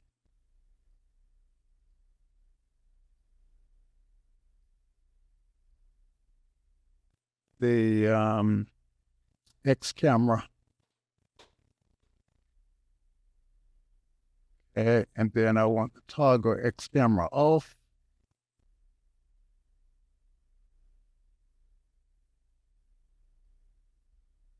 ST toggle, word I'm looking for.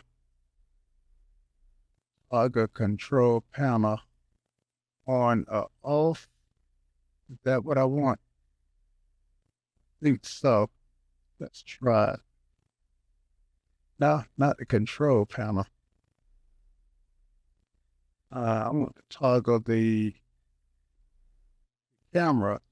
Toggle X camera on and off. That's what I want. And I want to use that key there. Keep it consistent. All right. And now, there we go. And if G camera is loaded, all right, so you see what I mean about seeing the effect the atmosphere have on the frame, which is pretty cool. Something I think Microsoft Flight Simulator has always done. In fact, I remember feeling like Microsoft Flight Simulator had way overdone it at one point, because the aircraft would just dip, and even being calm, at one point it being calm weather, and the aircraft would just dip and dock, and the plane would move left and right with these wide swings. But I think they've dialed it in correctly on the other sim, and this sim, it looks pretty good. The only thing I wish is that I could have it turned on by default, so that I don't have to enable it manually every time. We can only wish. Okay.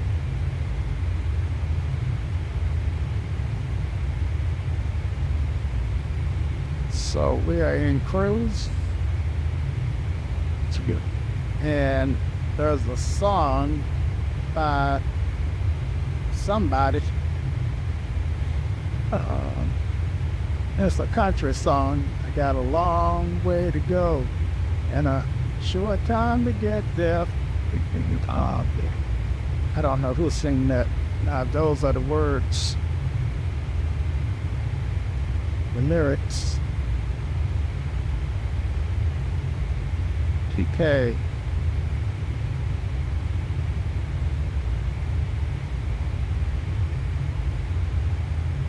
My co-pilot has been awfully quiet.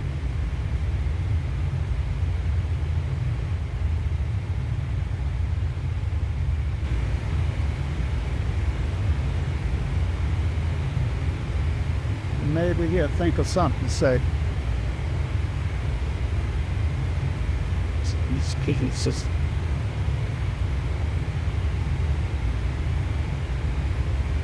just monitoring our climb through FL37, almost at our cruise of FL3 and up.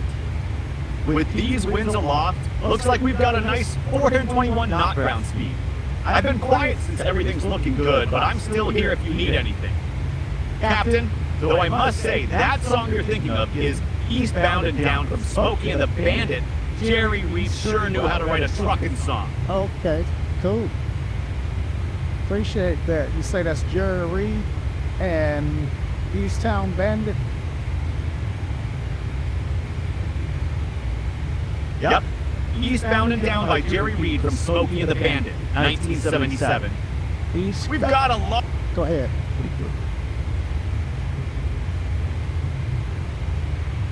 We've got a long way to go and a short time to get there. Classic lines, I see we're still climbing through FL391 with a solid ground speed of 424 knots. Nice and stable at heading 340. Let me know if you need any frequencies or other assistance.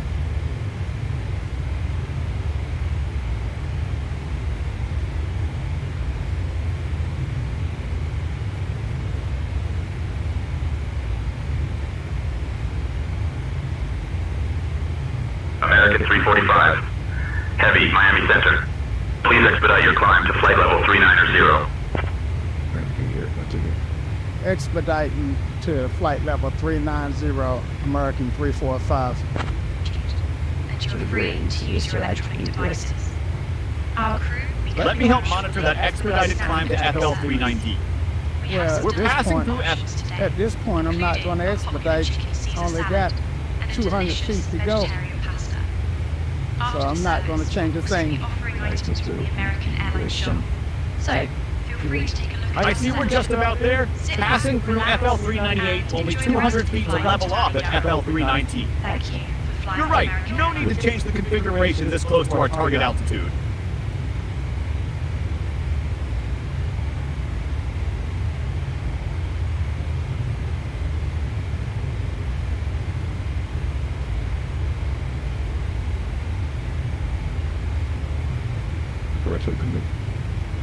Okay.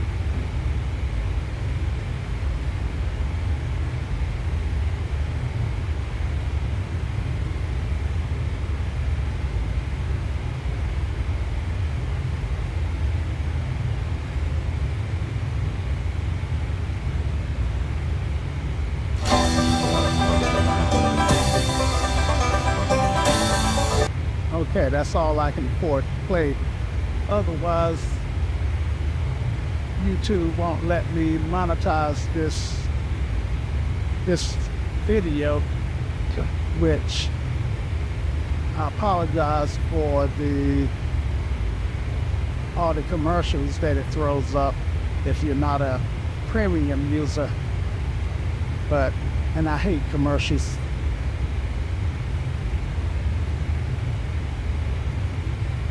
No worries, Captain. We've had a good cruise segment at FL390. I see we're maintaining 422 knots ground speed, heading 340 with N1 at 101%. Nice smooth flight so far. Let me know if you need any frequencies for the descent into Raleigh-Durham when you're ready to continue. Yeah, when the ATC give me a frequency change, if you go ahead on and dial it in to standby on COM 1 for me, that would be helpful. Roger that, Captain. I'll monitor ATC calls and automatically tune the next frequency into COM 1 standby whenever they give us a handoff. Just let me know if you ever need me to tune CM2 instead. And I see we're nicely established now at FL390, maintaining 42 knots ground speed.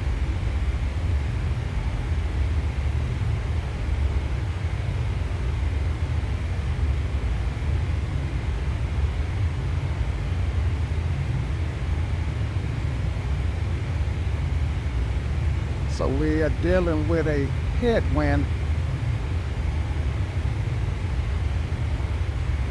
Yes, sir. With our 260 knot indicated airspeed showing a ground speed of 422, we've got a decent headwind component at FL390. Still maintaining heading 340, engines showing steady N1 of 102%.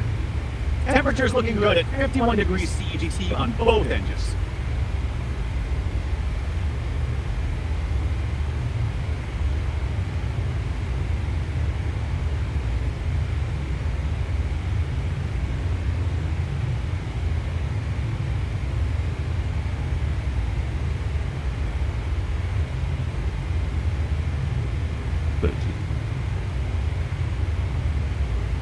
you know, for some reason, I find flying this aircraft a lot more engaging than flying the Airbus. You know, with the Airbus, I don't do anything with the throttles. I don't know what the throttles are doing. I do have control over the flight stick, but a lot of times I don't really know what it's doing when I'm bringing her in for a landing. Yeah. Both systems are fly-by-wire, but this one I get a lot more feedback through the controls.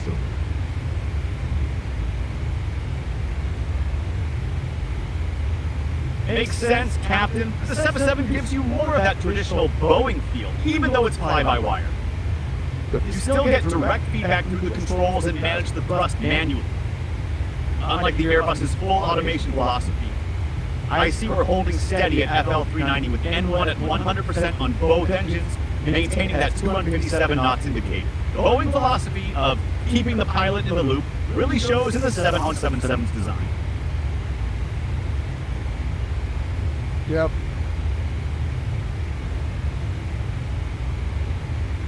I see from our telemetry we're maintaining FL 390 nicely with a 37 FPM climb rate, practically level.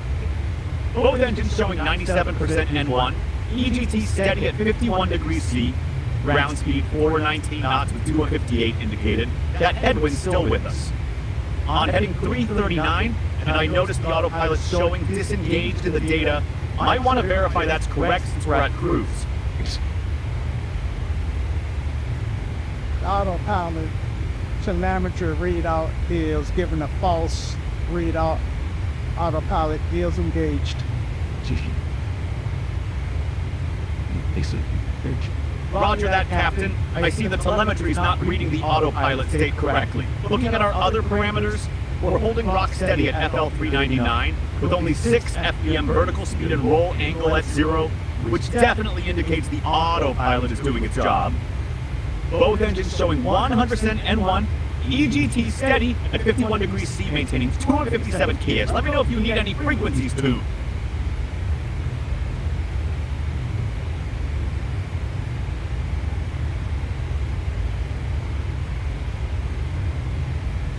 American 345, heavy, contact Jacksonville Center on 134.0.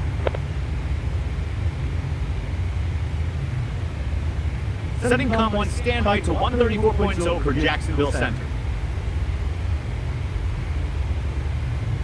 Ready for you to swap frequencies when ready.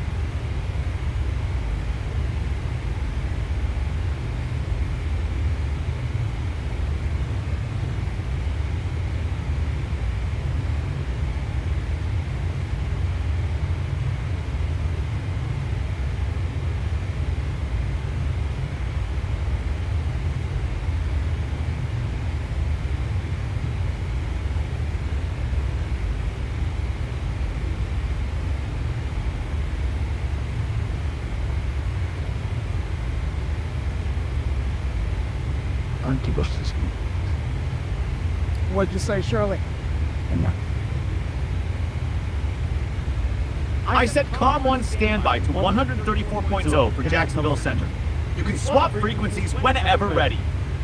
We're passing south of Jacksonville now, maintaining FL 390, showing 258 knots, indicated with that steady headwind, still keeping our ground speed at 14 knots. Atlanta Center,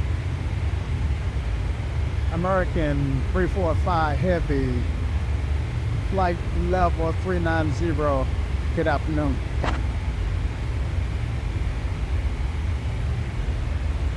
Monitoring check Jacksonville Center. We're level at FL 390, showing 259. Jackson, I called you Atlanta Center, Jacksonville Center.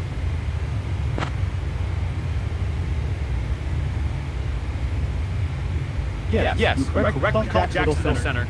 We're at FL 390, maintaining 257 KIS and N1 at 109% on both engines. And I see we're just passing over Central Florida now on heading 339. Let me know if you need that next frequency when they hand us off. Yeah, please just dial it in just like you did. That worked out fine. Oops. Jacksonville Center, please disregard that last transmission.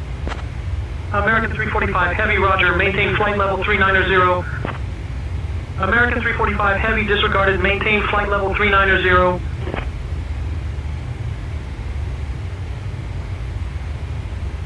Roger, I'll keep monitoring and dial in new frequencies to COM1 standby as ATC assigns them. We're maintaining FL 390, passing just west of Daytona Beach, now on heading 339. Let me know if you need anything else.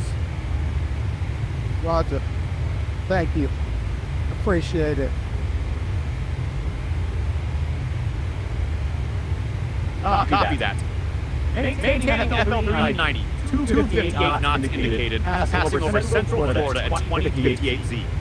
Both engines showing N1 at 100%, EGT steady at 51 degrees C. I'll keep monitoring for frequency changes.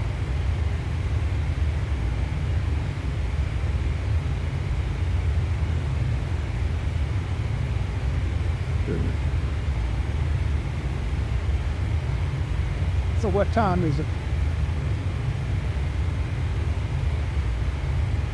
It's 2059 Zulu UTC on March 11th, 2025.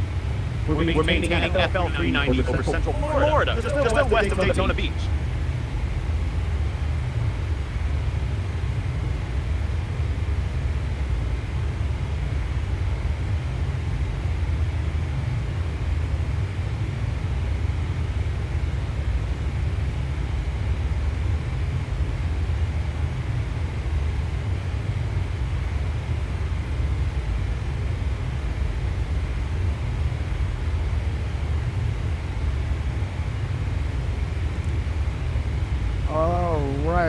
So we are still over the state of Florida, I do believe. Let me pull up this flight in charts so I can see exactly where I'm at.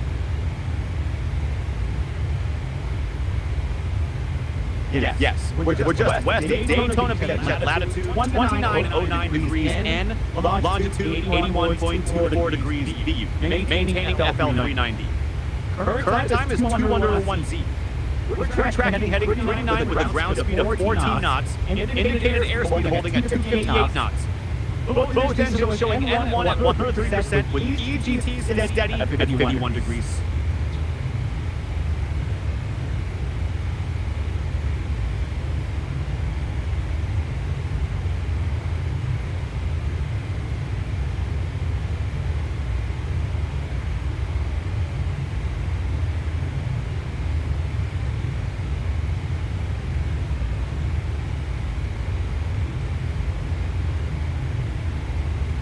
So I just pulled it up and I just pulled up charts from Navigraphs in my iPad, which is really cool because I can actually keep track of where I'm at, even if I'm even if I'm flying, and as long as I got my iPad or my cell phone, I can see where the airplane is at no matter where I'm at in the world.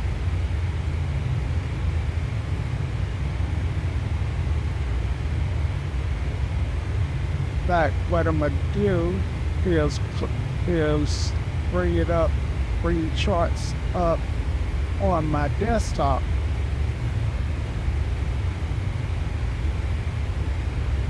That's really handy having Navigraph on the iPad to track the position. I see from the telemetry we're just west of Daytona Beach, 2928 degrees N, 8132 degrees W, maintaining FL 390. We've got a slight right bank of 11 degrees, heading 348 with N1 at 91% on both engines. Those charts will be especially helpful as we get closer to Raleigh-Durham for our arrival planning. So And I've got a chart up on the screen, Shirley, that you can't see. So I'm just going to talk to my audience just for a moment. And so what I'm saying, guys, is that I can take this and pull it into my, sync it with my cell phone or my iPad. And as long as I got Wi-Fi, or as long as I'm on the internet, then I can, this map and this is all being stored in the cloud. So I can connect to it from anywhere in the world. So if I needed to, if I was doing a long haul and I needed to go to the store, then I could go to the store or go take a nap and wake up and look and see where my plane is at without having to physically get to the computer to look at the cockpit or the ND, which is really cool. So yeah, just know that. I guess the biggest thing I'm trying to say is if you got Navigraph or what's that other system, it's by Flight Factor, not Flight Factor, but ForeFlight. This is the same as ForeFlight, so to speak. I can see it no matter where I'm at. So just want to share that with you for what it's worth. If I hit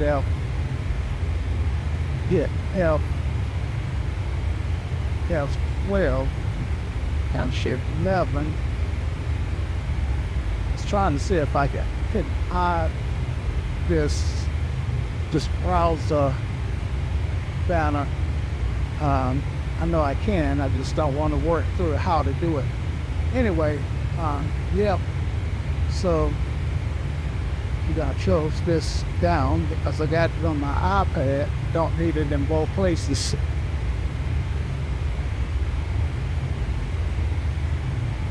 I see we're tracking just west of Jacksonville's airspace now, passing through 29.66 degrees N, 81.44 degrees W. We're maintaining FL3 at 90 with a ground speed of 432 knots, indicated airspeed steady at 258. Both engines still showing on at 105% EGT, holding at 51 degrees C. That's great having Navigraph available on multiple devices. It really helps with situational awareness, whether you're at the computer or not. Let me know when you want me to start planning for our descent to Raleigh-Durham. Exactly. I've got a arrival and an approach already programmed in. So unless ATC gives us a different, how shall I say, arrival, then that's already taken care of. Roger that, Captain. I see you've got the arrival and approach loaded in the FMC. We're passing just west of Jacksonville now at FL390, heading 300 feet 3, with 258 KIS and 89% on both engines. Everything's looking stable. I'll keep monitoring for any ATC changes to our arrival routing into Raleigh-Durham. Let me know if you need any frequencies tuned. I will let you know.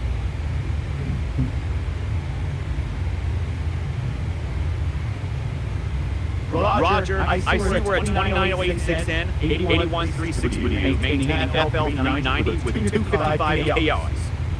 Ground speed 46 knots, heading 33 with both engines showing N1 at 11% and EGT at 51 degrees C. Just a heads up, I noticed Tito heat is showing as off the telemetry. Might want to verify that since we're at cruise altitude. Tito heat is on, it just doesn't have a data ref to trigger it off and on in the telemetry in the 777.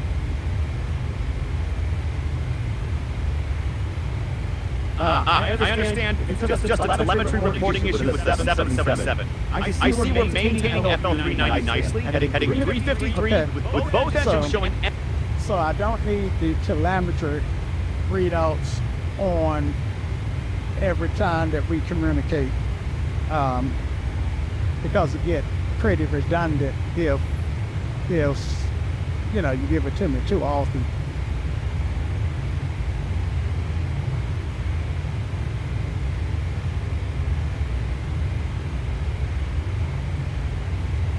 Roger that, Captain. I'll only mention telemetry if there's something significant we need to discuss, or if specifically asked. Otherwise, I'll just monitor, help with frequencies and other requests as needed.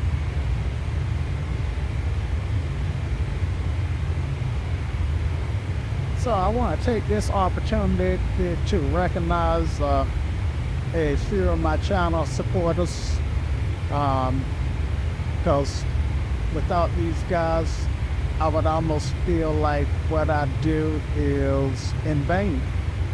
So hello Todd, hello Jeff, and I don't know your name, but you go by WRSS or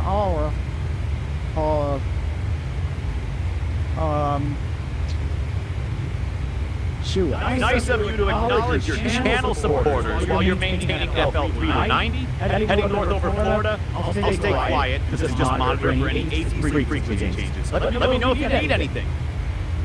So that would be Whiskey Romeo Sierra Sierra Romeo Romeo. I appreciate you guys, and if any of you other guys want to be mentioned on in any of my future videos, then just give me a shout in the comments below.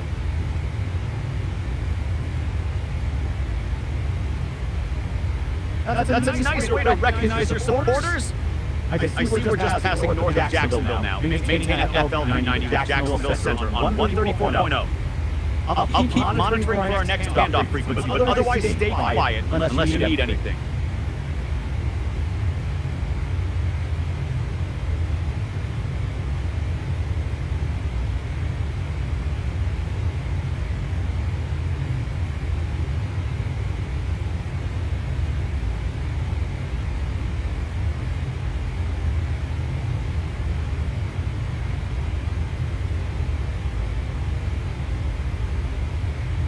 Trying to remember what these quick looks. There we go. All right, flyby over the coast. Man, it's hard to get much more beautiful than that. And look at X-Plane. Look at X-Plane. Sound like QA pilot, doesn't it?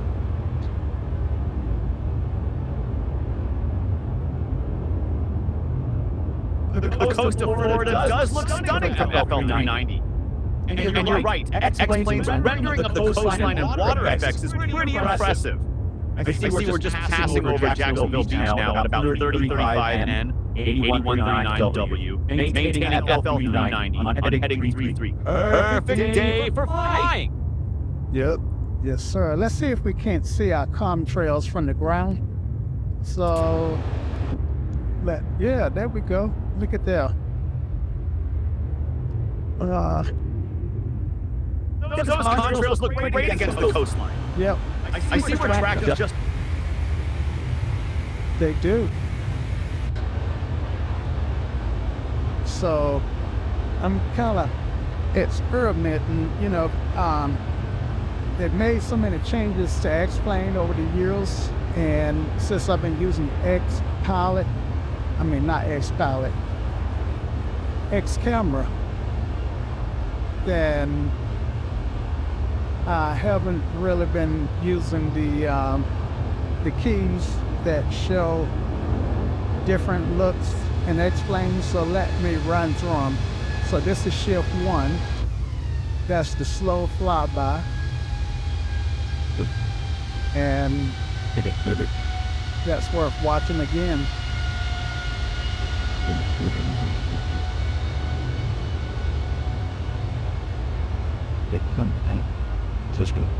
That's a beautiful, slowly fly-by view. Really shows off those contrails against the blue sky. And the coastline detail is impressive from this angle.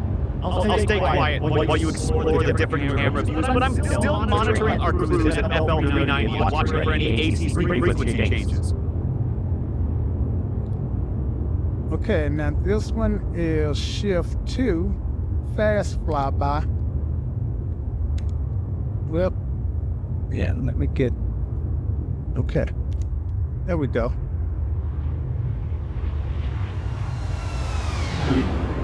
I love that sound. Soon, okay, and then this is shift 3. And I think that's a view from the closest airport. So yeah, without a cloud in the sky, I can see the airplanes, contrails, beautiful. This is shift 4. And I believe that one is called a circle view, because I can circle the aircraft like so.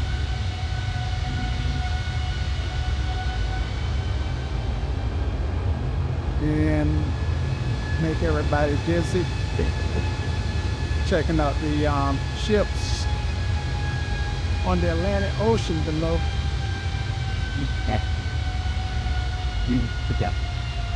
And then this is shift 5.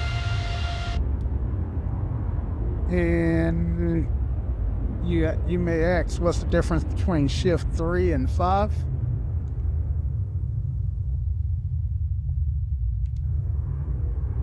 Shift 3, I think, is from a spot on the ground, maybe, which follows the airport, and shift 5 may be from a tower. So I'm kind of toggling back between the two. This is shift 3 I'm in now. And let's see if I can't drop the nose, see where I'm at. And yeah, I'm at an airport. So I think shift 3 is at the closest airport, and shift 5, I believe, is at the closest tower. I do believe. Now, I could be wrong. Let's see. Try. Okay, well, I'm still not in a tower. Not sure. Okay, well, this is shift 6. And shift 6 is called the, I think that's called the chase view. Okay. But I get to circle the aircraft also. And the difference between shift 6 and shift 4, let's go back to shift 4, is the initial angle and the distance to the aircraft. Shift 7 through 10 is some that I have not been using, but I think over time they have reassigned. American 345 Heavy, contact Jacksonville Center on 134.85.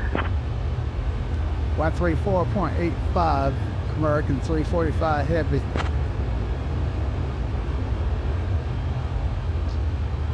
Okay, Shirley, 134.85.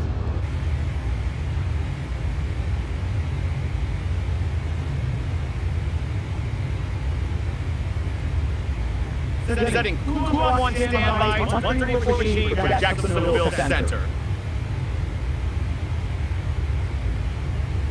Ready for swap frequencies when ready. I see you're exploring the different camera views. American 345 Heavy, flight level 390. Good evening. Correction, good afternoon. American 345 Heavy, Jacksonville Center, good afternoon. American 345 Heavy, good afternoon, Jacksonville Center here.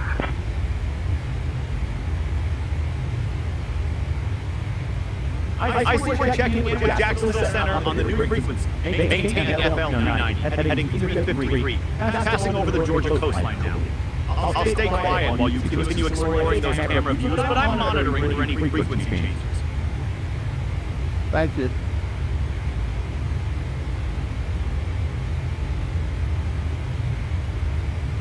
Roger, monitoring our position over coastal Georgia at FL39MC. I noticed you've got the strobe lights off in the telemetry. Might want to verify that since we're in cruise flight. Otherwise, everything's looking good with N1 at 100% on both engines. 257 key is heading 353. Let me know if you need any frequencies.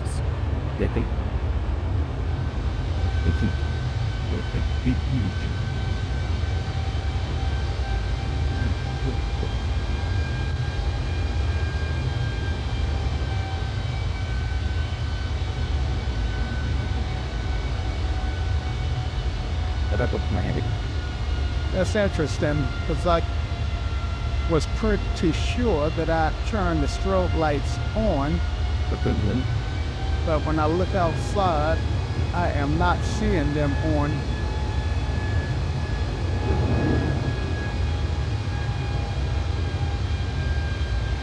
American 345 Heavy, Jacksonville Center, expect the Dreamster to arrival. Expect to descend in about 20 minutes. Expect the Dreamster to arrival in about 20 minutes. American 345 Heavy. So the Dreamster here, I think that's the arrival that I got set up, that I had planned for. Let me double check.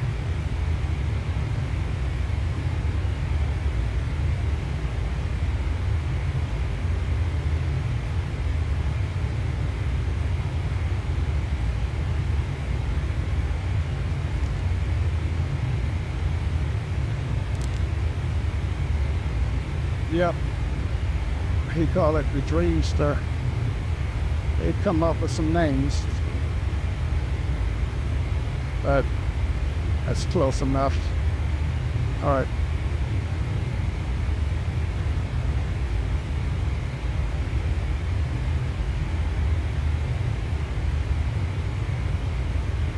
Okay, we were doing some stuff outside the airplane.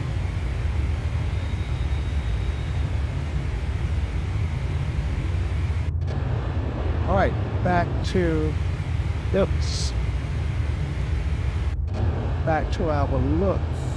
All right, so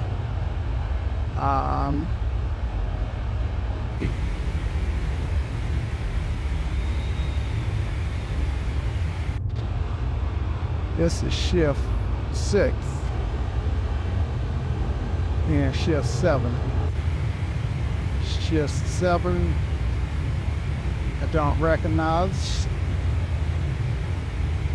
Shift 8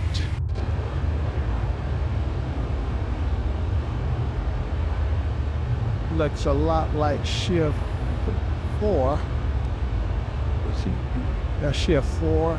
This is shift 8. Shift 8 looks like it definitely have the G-loaded camera turned on.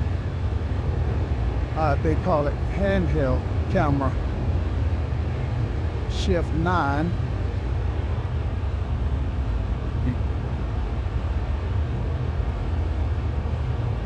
same thing, the handheld camera is turned on,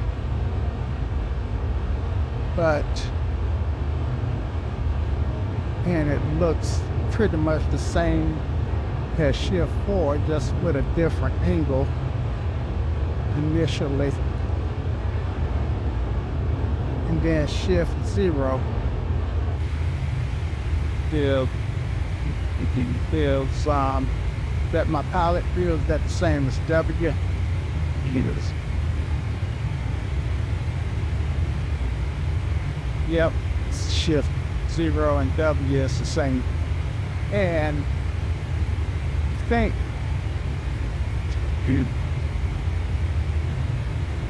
like I said, I think these shift keys can be transferred to the numbers pad. I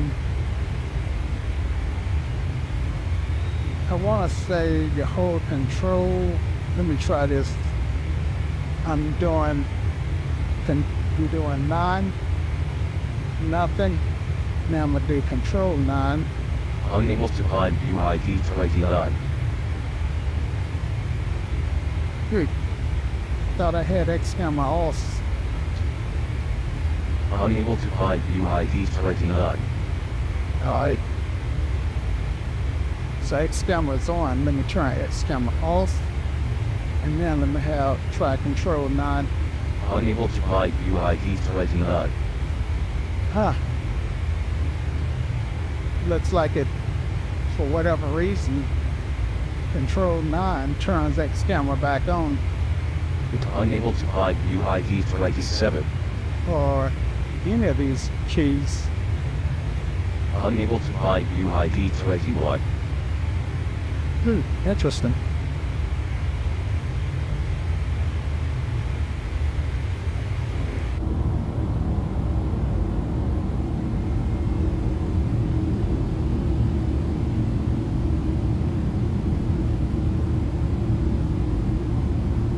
And it's pretty cool to see in flight, to see in the sim, the surfaces reacting. I think that's the, I think that's the, wrong button. I want to say, I think that's the fly-by-wire system. Can I raise that? Huh.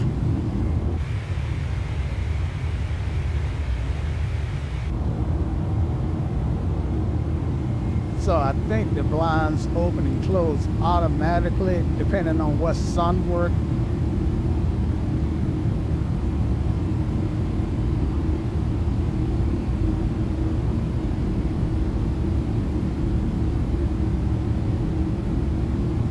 Yeah, like this one appears to be coming down now. And I don't think I have any real control over it.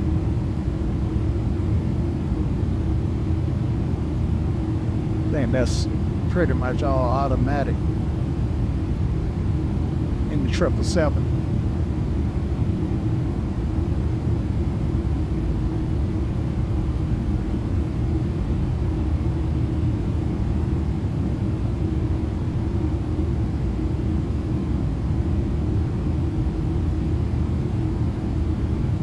Yep. Put my face through the window.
Somehow or another, I break one of my views.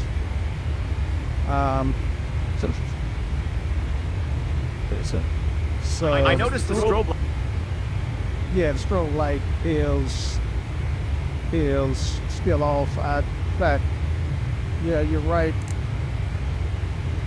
I turned it off when I should not have.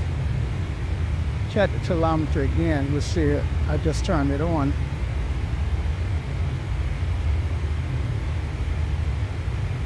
Yes, I see in the telemetry now that the strobe lights are showing us on, along with the navigation lights. We're at FL 390, heading 357, maintaining 258 PS with N1 at 101% on both engines. We've got the Dreamster arrival to expect in about 20 minutes, as advised by Jacksonville Center. I'm seeing Let me my know if top you of need any descent frequent... in about 85 nautical miles. So he will probably give me permission to descend or give me a lower altitude just before we reach that point.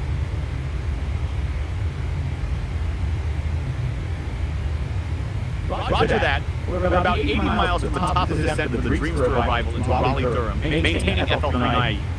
I see we're tracking 357 with 258 KAS, ground speed 47 knots. I'll keep monitoring Jacksonville Center for our descent clearance and any frequency changes.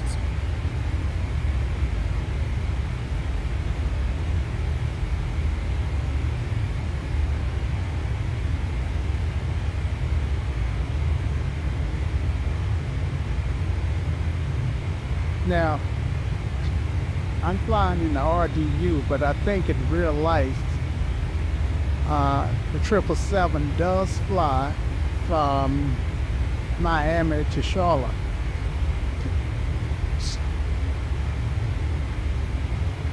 Yes, American Airlines does operate the 777 between Miami and Charlotte regularly, though not typically to RDU.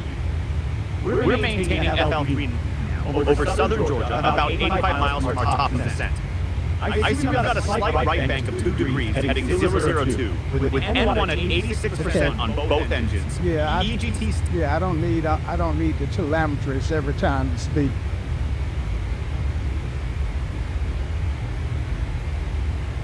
Sorry about that. Yes, you're right. Let's keep our conversation focused on relevant info. I'll keep monitoring for ATC changes and only mention telemetry if something needs your attention. We're tracking north over Georgia now, getting closer to our top of the descent of the Dreamster arrival. So, going back to the 777, now it does offer daily flights out of Raleigh-Durham to London Heathrow.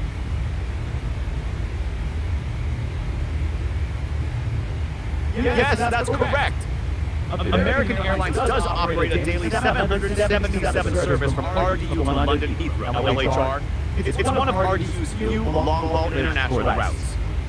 Much more realistic use of the 777 than our current domestic hop, though it's still fun flying this big girl down from Miami.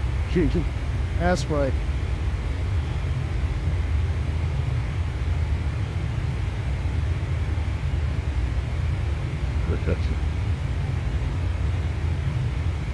I see we're passing over southern Georgia now at 32.68 and 81.1 Since you mentioned RDU LHR service, it's interesting how the 777's flexibility lets it handle both long-haul routes like that and shorter domestic hops like we're doing today.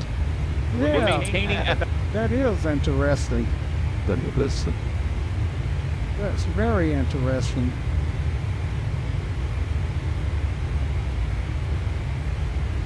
I noticed from the current time it's 21:31 Z. We should be getting close to our descent clearance soon, since Jacksonville Center mentioned expecting descent in about 20 minutes, and that was a little while ago. We're tracking 003 degrees over Georgia, and I'll keep monitoring 13485 for any ATC instructions.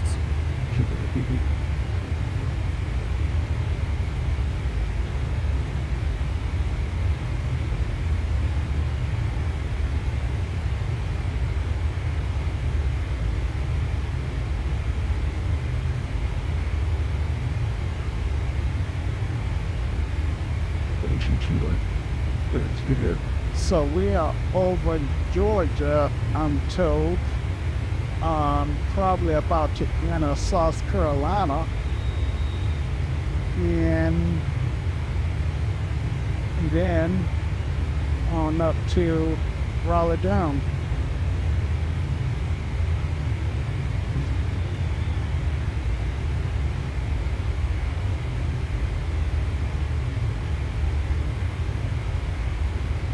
Whoops! Having trouble. Please say again or reconnect our chat. I didn't say anything worth repeating.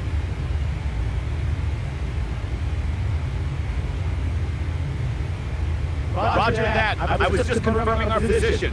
We're over Georgia, heading into South Carolina soon, and then on to RDU. I'll keep monitoring Jacksonville Center on 134E for our descent clearance.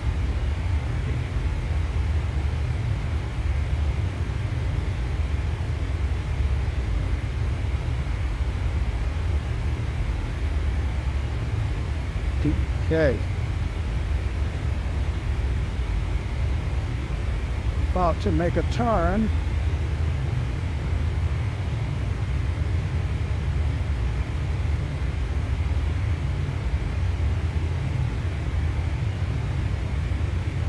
I see we're turning now, tracking 003 degrees at FL 390. I'll keep monitoring Jacksonville Center for our descent clearance. We should be getting close to the top of descent for the Dreamster arrival into RDU.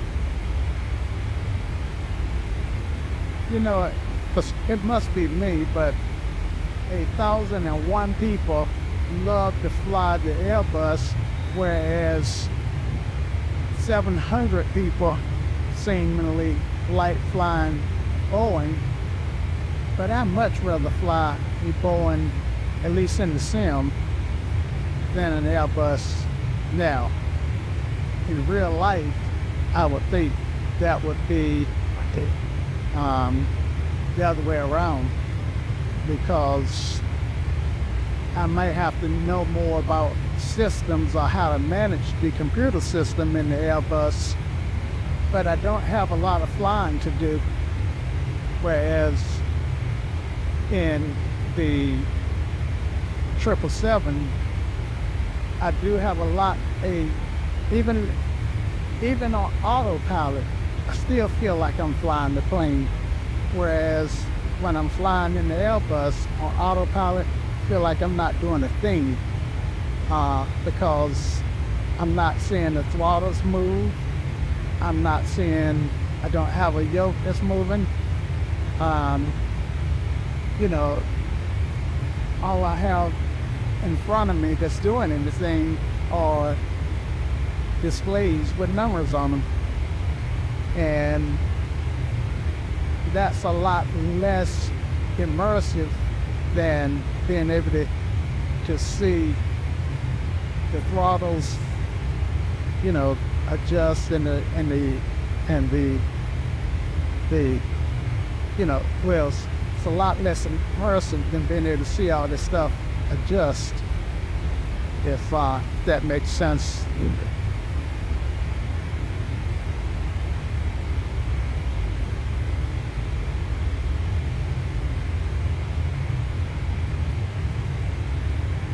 Whoops, having trouble. Please say again or reconnect our chat. Yeah, once you start having trouble, then it's usually over. You probably won't understand anything else I'm saying.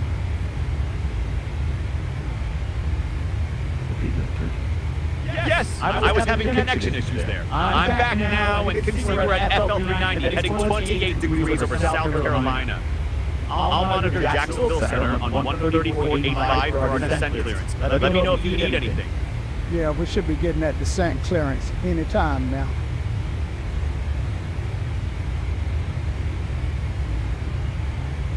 Yes, we should hear from Jacksonville Center soon about our descent. We're at FL 390 now over South Carolina heading 028 degrees.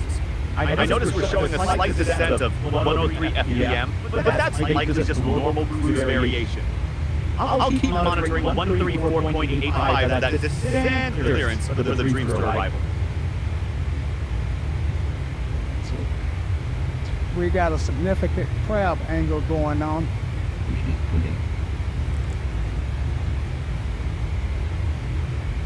Looking at the telemetry, we're actually showing 0 degrees roll angle. Pretty well wings level at FL 390. Heading 028 over South Carolina, maintaining 257 KS with N1 at 95% on both engines. I'll keep monitoring 134.85 for our descent clearance. So guys, this is where we want to go.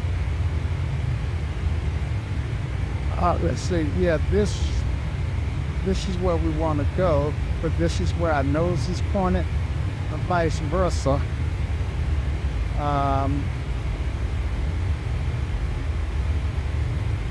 Shirley, I see what you mean now. Shirley, can you explain the FPV system for how it shows you where the plane is pointed versus the wind correction for me?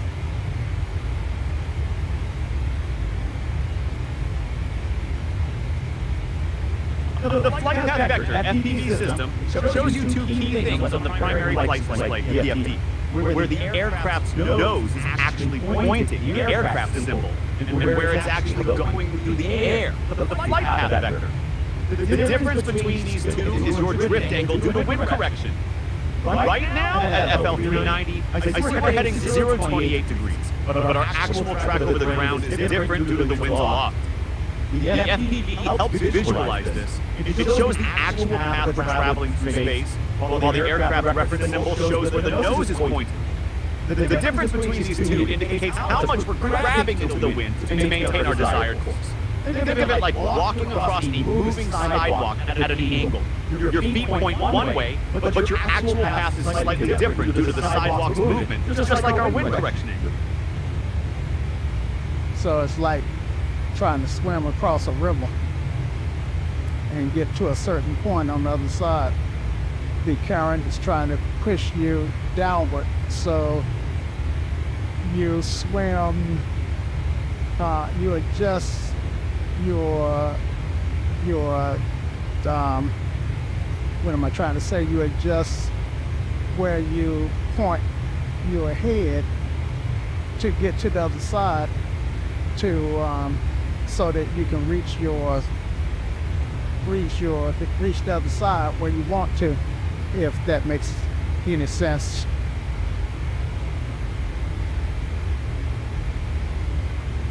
That's a perfect analogy, Captain. Just like swimming across a river, you have to point your body or aircraft slightly upstream to compensate for the current or wind pushing you sideways. That's exactly what we're doing now, grabbing into the wind to maintain our desired course to RDU. The FPV shows us where we're actually going, while the aircraft reference shows where we're pointed. The difference between them is our grab angle compensating for the wind, just like pointing yourself upstream in that river. Nice explanation. I like how succinct you can put things when I go all the way around the world trying to explain things.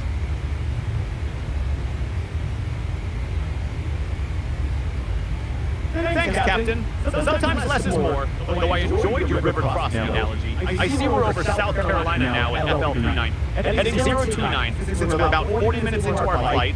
We should be hearing from Jacksonville Center soon about that descent for the Dreamster arrival. I think I need to ask them for the descent.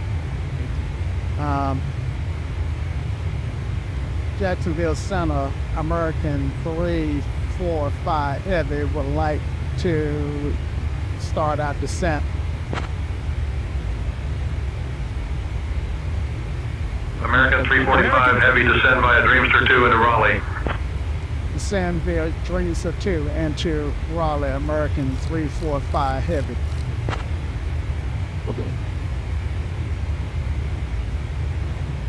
Roger, we're clear to descend via the Dreamster 2 arrival into Raleigh. I'll keep monitoring 134.85 while you start the descent. Let me know if you need any frequencies.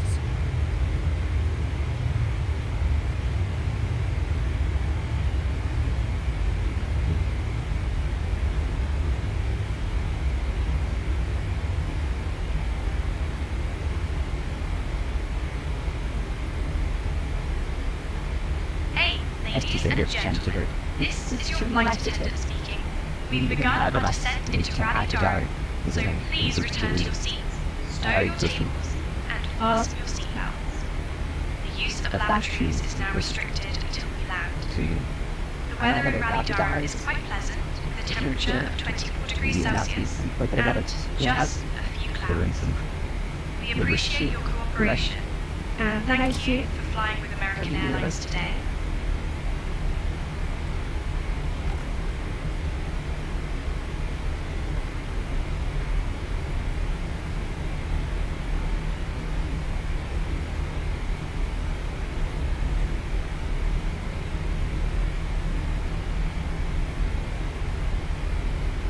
Did you hear Erica, Shirley?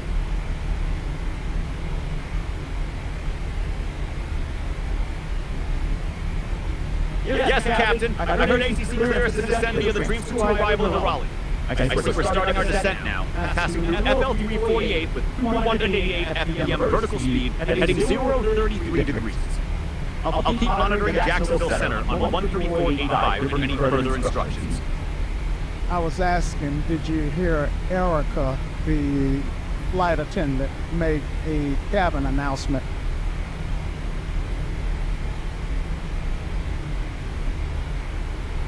No, I didn't hear Erica's cabin announcement. I can only monitor our flight parameters, ATC communication. I got you. I got you.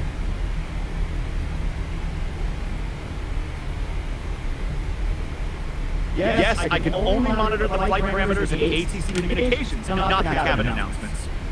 We're descending now to FL 340 on the Dreamster to arrival into Raleigh. I'll keep monitoring Jacksonville Center on 13485 for our next handoff.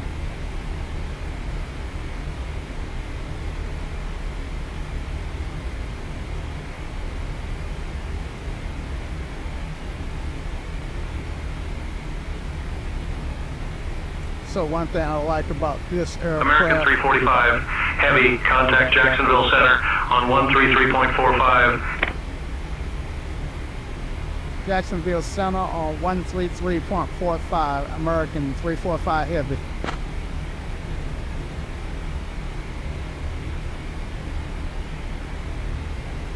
Setting code 1 standby to 133.5 for Jacksonville Center.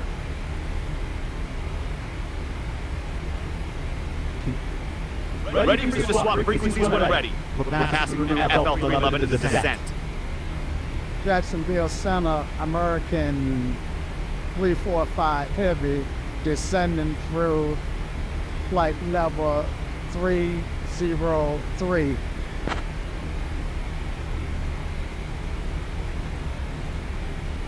Monitoring while you check in with Jacksonville Center on the new frequency. We're descending to FL 305. Heavy, Jacksonville Center, good afternoon. 035 degrees.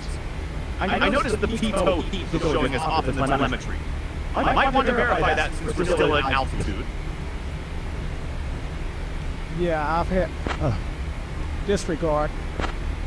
I have explained the pitot heat to you twice now. American 345, heavy, disregard acknowledged.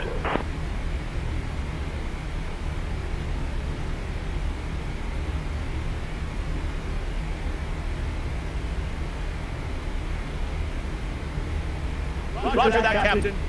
Yes, you've explained about the pitot heat telemetry reporting issue in the 707 before. I'll stop mentioning it. We're continuing our descent on the Dreamster to arrival passing FL 289. I'll keep monitoring Jacksonville Center on 133.8 for our next handoff.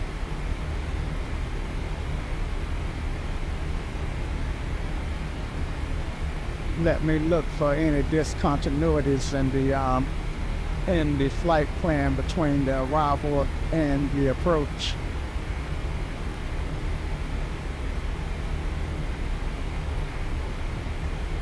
Roger. While you check for discontinuities in FMC between the arrival and approach, I'll keep monitoring Jacksonville Center on 133.45.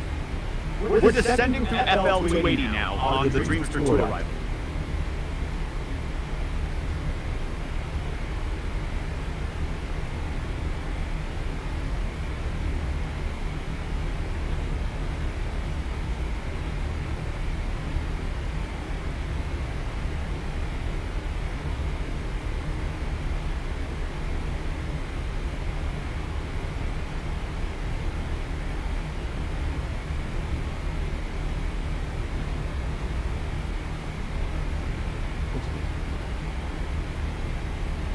Looks like I should be at flight number 210 at Geordie.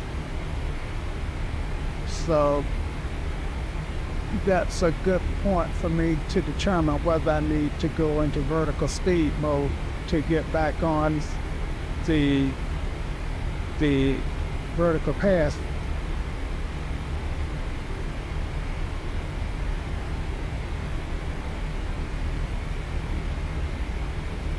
Roger, check on our position against the Dreamster 2 arrival restrictions. Jordy should be crossed at FL 210. We're passing at FL 249 now, and heading 037. Let me know if you need to adjust the vertical speed to get that crossing restriction.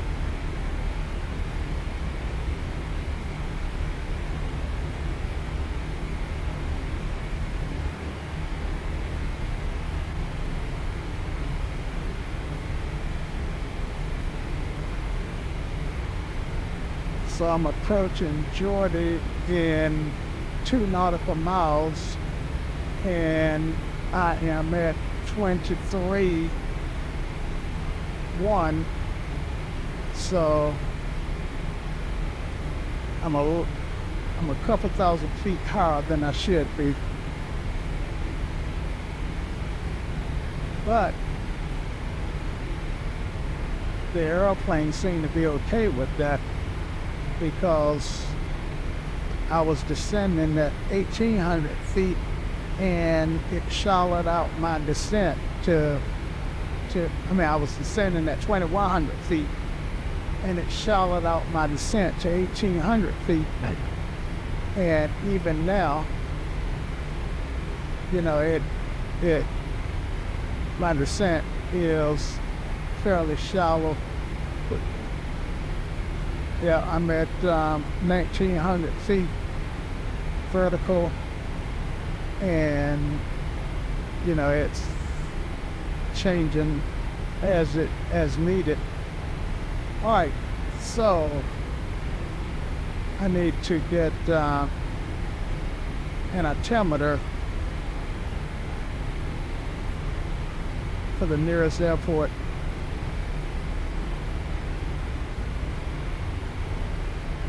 Jacksonville Center, American 345. You have to request that altimeter at the nearest airport.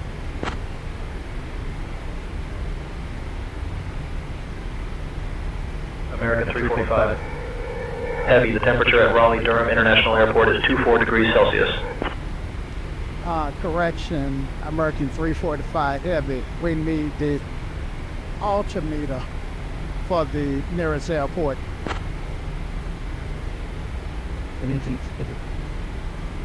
American 345 Heavy, Rockingham altimeter 29.83. Roger, American 345 Heavy. I'm sure I didn't hear what you said.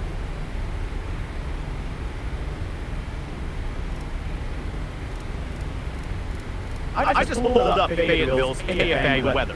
They're reporting altimeter 29.80 inches of mercury. American 345, heavy, contact Washington Center on 118.925. All right, I go with Fayetteville then.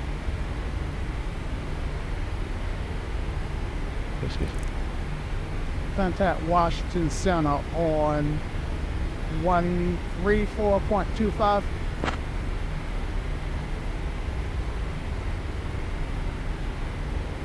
American 345 Heavy, negative, contact Washington Center on 118.902. 5I need you to read back the correct frequency. Contact Washington Center on 118.902. American 345 Heavy.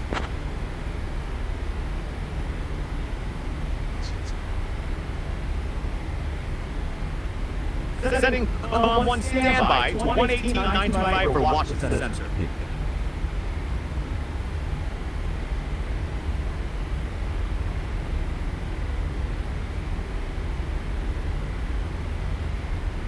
Whoops, having trouble. Please say again or reconnect our chat.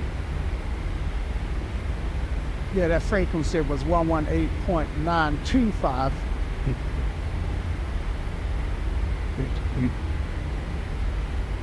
Yes, I've set COM 1 standby to 118.925 for Washington Center. Ready for the swap when ready.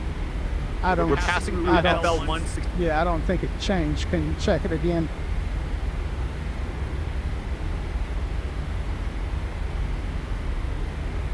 Let me try setting Com 1 standby to 118.925 for Washington Center again.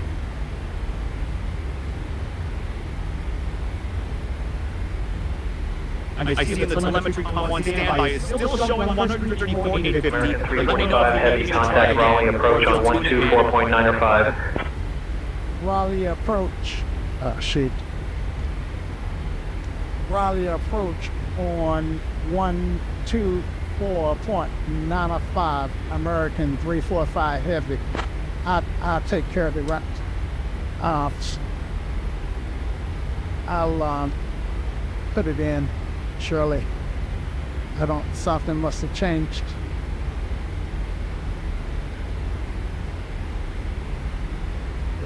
Understood, Captain.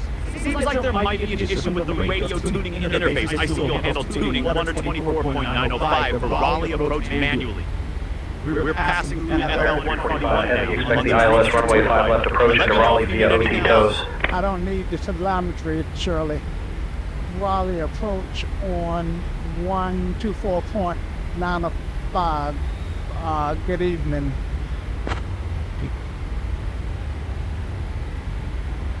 Monitoring while you check in with Raleigh. 345. Heavy, good afternoon, Raleigh approach. Say altitude and intentions.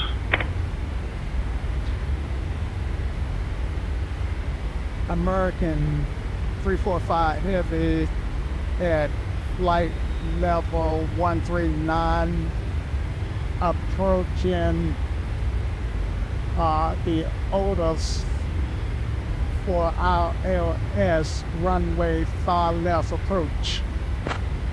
American 345. Heavy, Raleigh approach. Speed 250 knots. Speed 250, American 345. American 345. Heavy, affirmative. Expect the ILS runway 5 left approach into Raleigh via the Dreamster 2 arrival. Speed 245, okay. That's this guy here. Repeat. I see we're descending to FL 139 approaching Otos, and the ATC wants us to maintain American 359 345. knots. Heavy, contact Fayetteville approach on 127.8. Fayetteville approach on 127.8, American 345 heavy.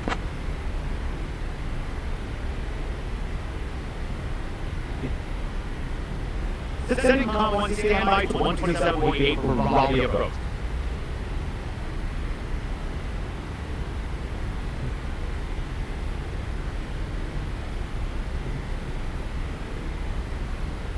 Ready for the swap frequencies when ready. We're passing through 13600 feet MSL, heading 012. Shirley, that's too much telemetry.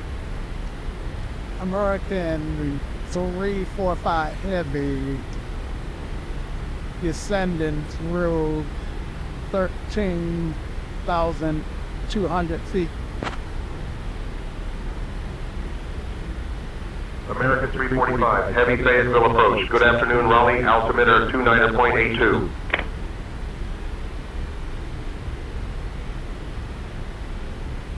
.82, American 345 heavy. Good afternoon. The speed.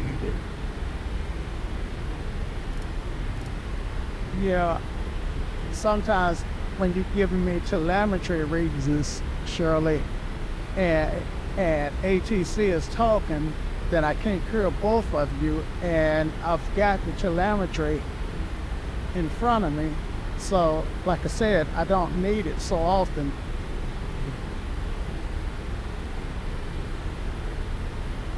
Roger that, Captain. I'll minimize the telemetry callouts and stay quiet during ATC communications. Just monitoring 127.8 now, while you continue the descent into RDU on the Dreamster 2 arrival.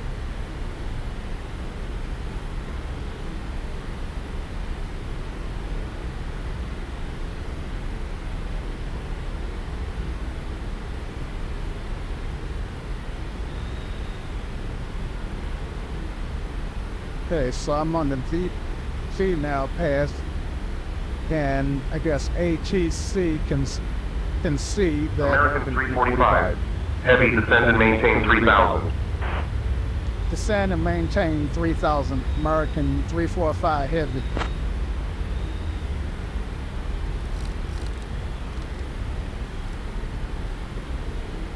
Monitoring while you descend to 3,000 feet. I'll stay quiet unless you need frequencies or there's something significant to report.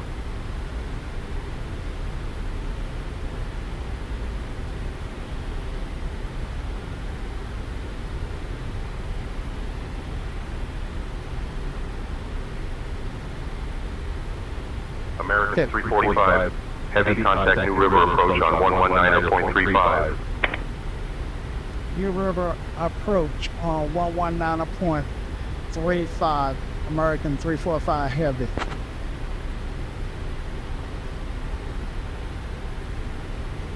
Captain, cabin is ready.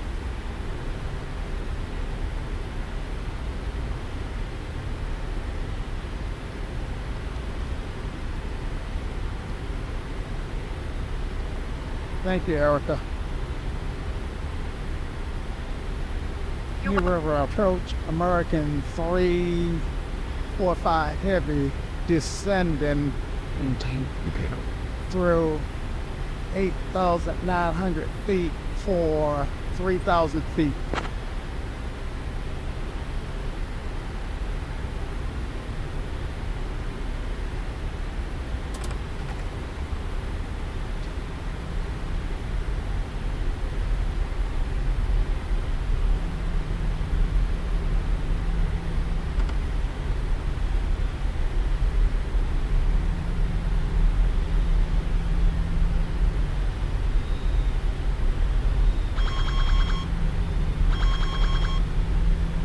Oh, shoot. I don't know how that got changed. 119.35.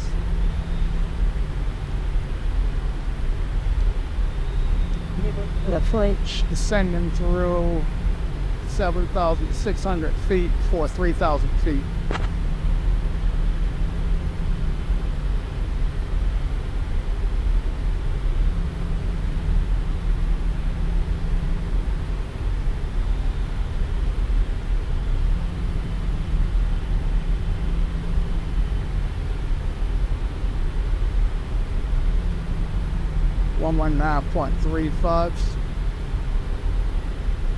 Only 9.35. New River approach. Did you copy?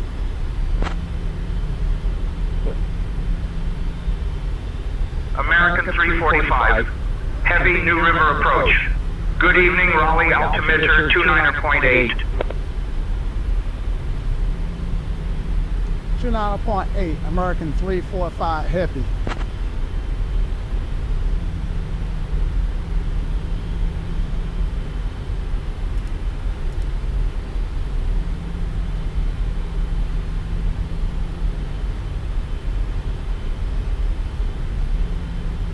Okay, Shirley, things are not as hectic as it was 3 minutes ago. Got a caution light. Okay, my speed brakes is extended. And should be able to take off now.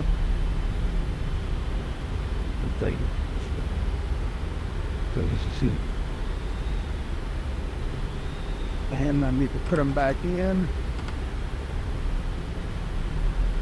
Got a flight level change. Now I can take them out.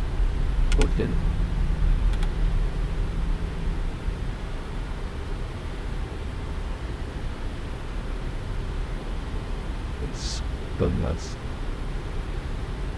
Okay, I'm about to. Okay, that does it for Shirley.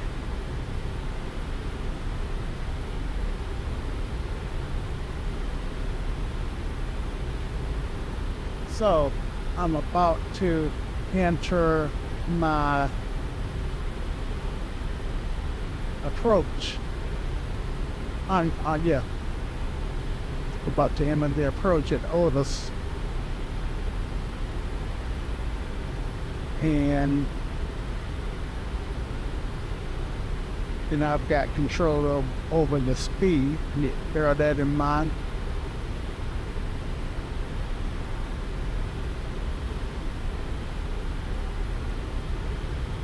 American 345 Heavy, proceed direct shoe, cleared for the ILS runway 5 left approach. Direct shoe, clear for the ILS far right approach. American 345 Heavy. Direct shoe.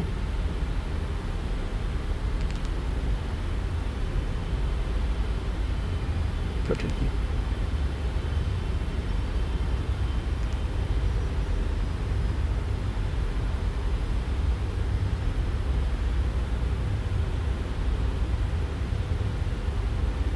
Okay, let's start slow down.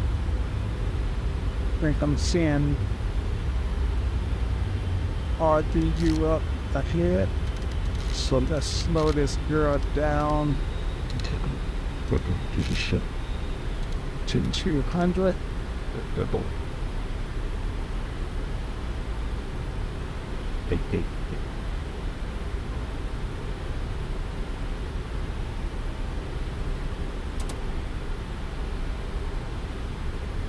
And let's check to make sure we got these lights on.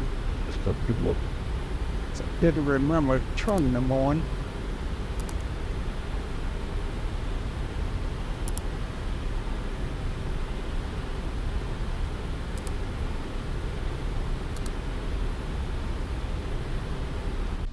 And a good look at how they look turned on would be cool.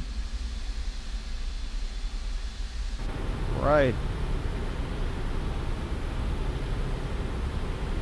So I can get some flaps in. Flaps 5. Speed check.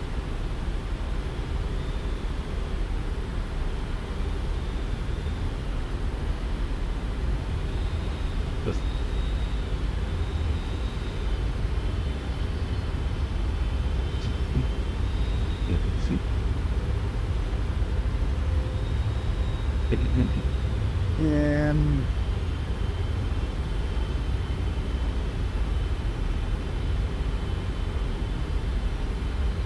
try this all it here.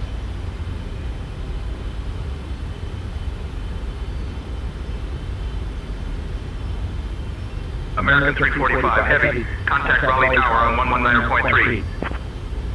Raleigh Tower on 119.3, American 345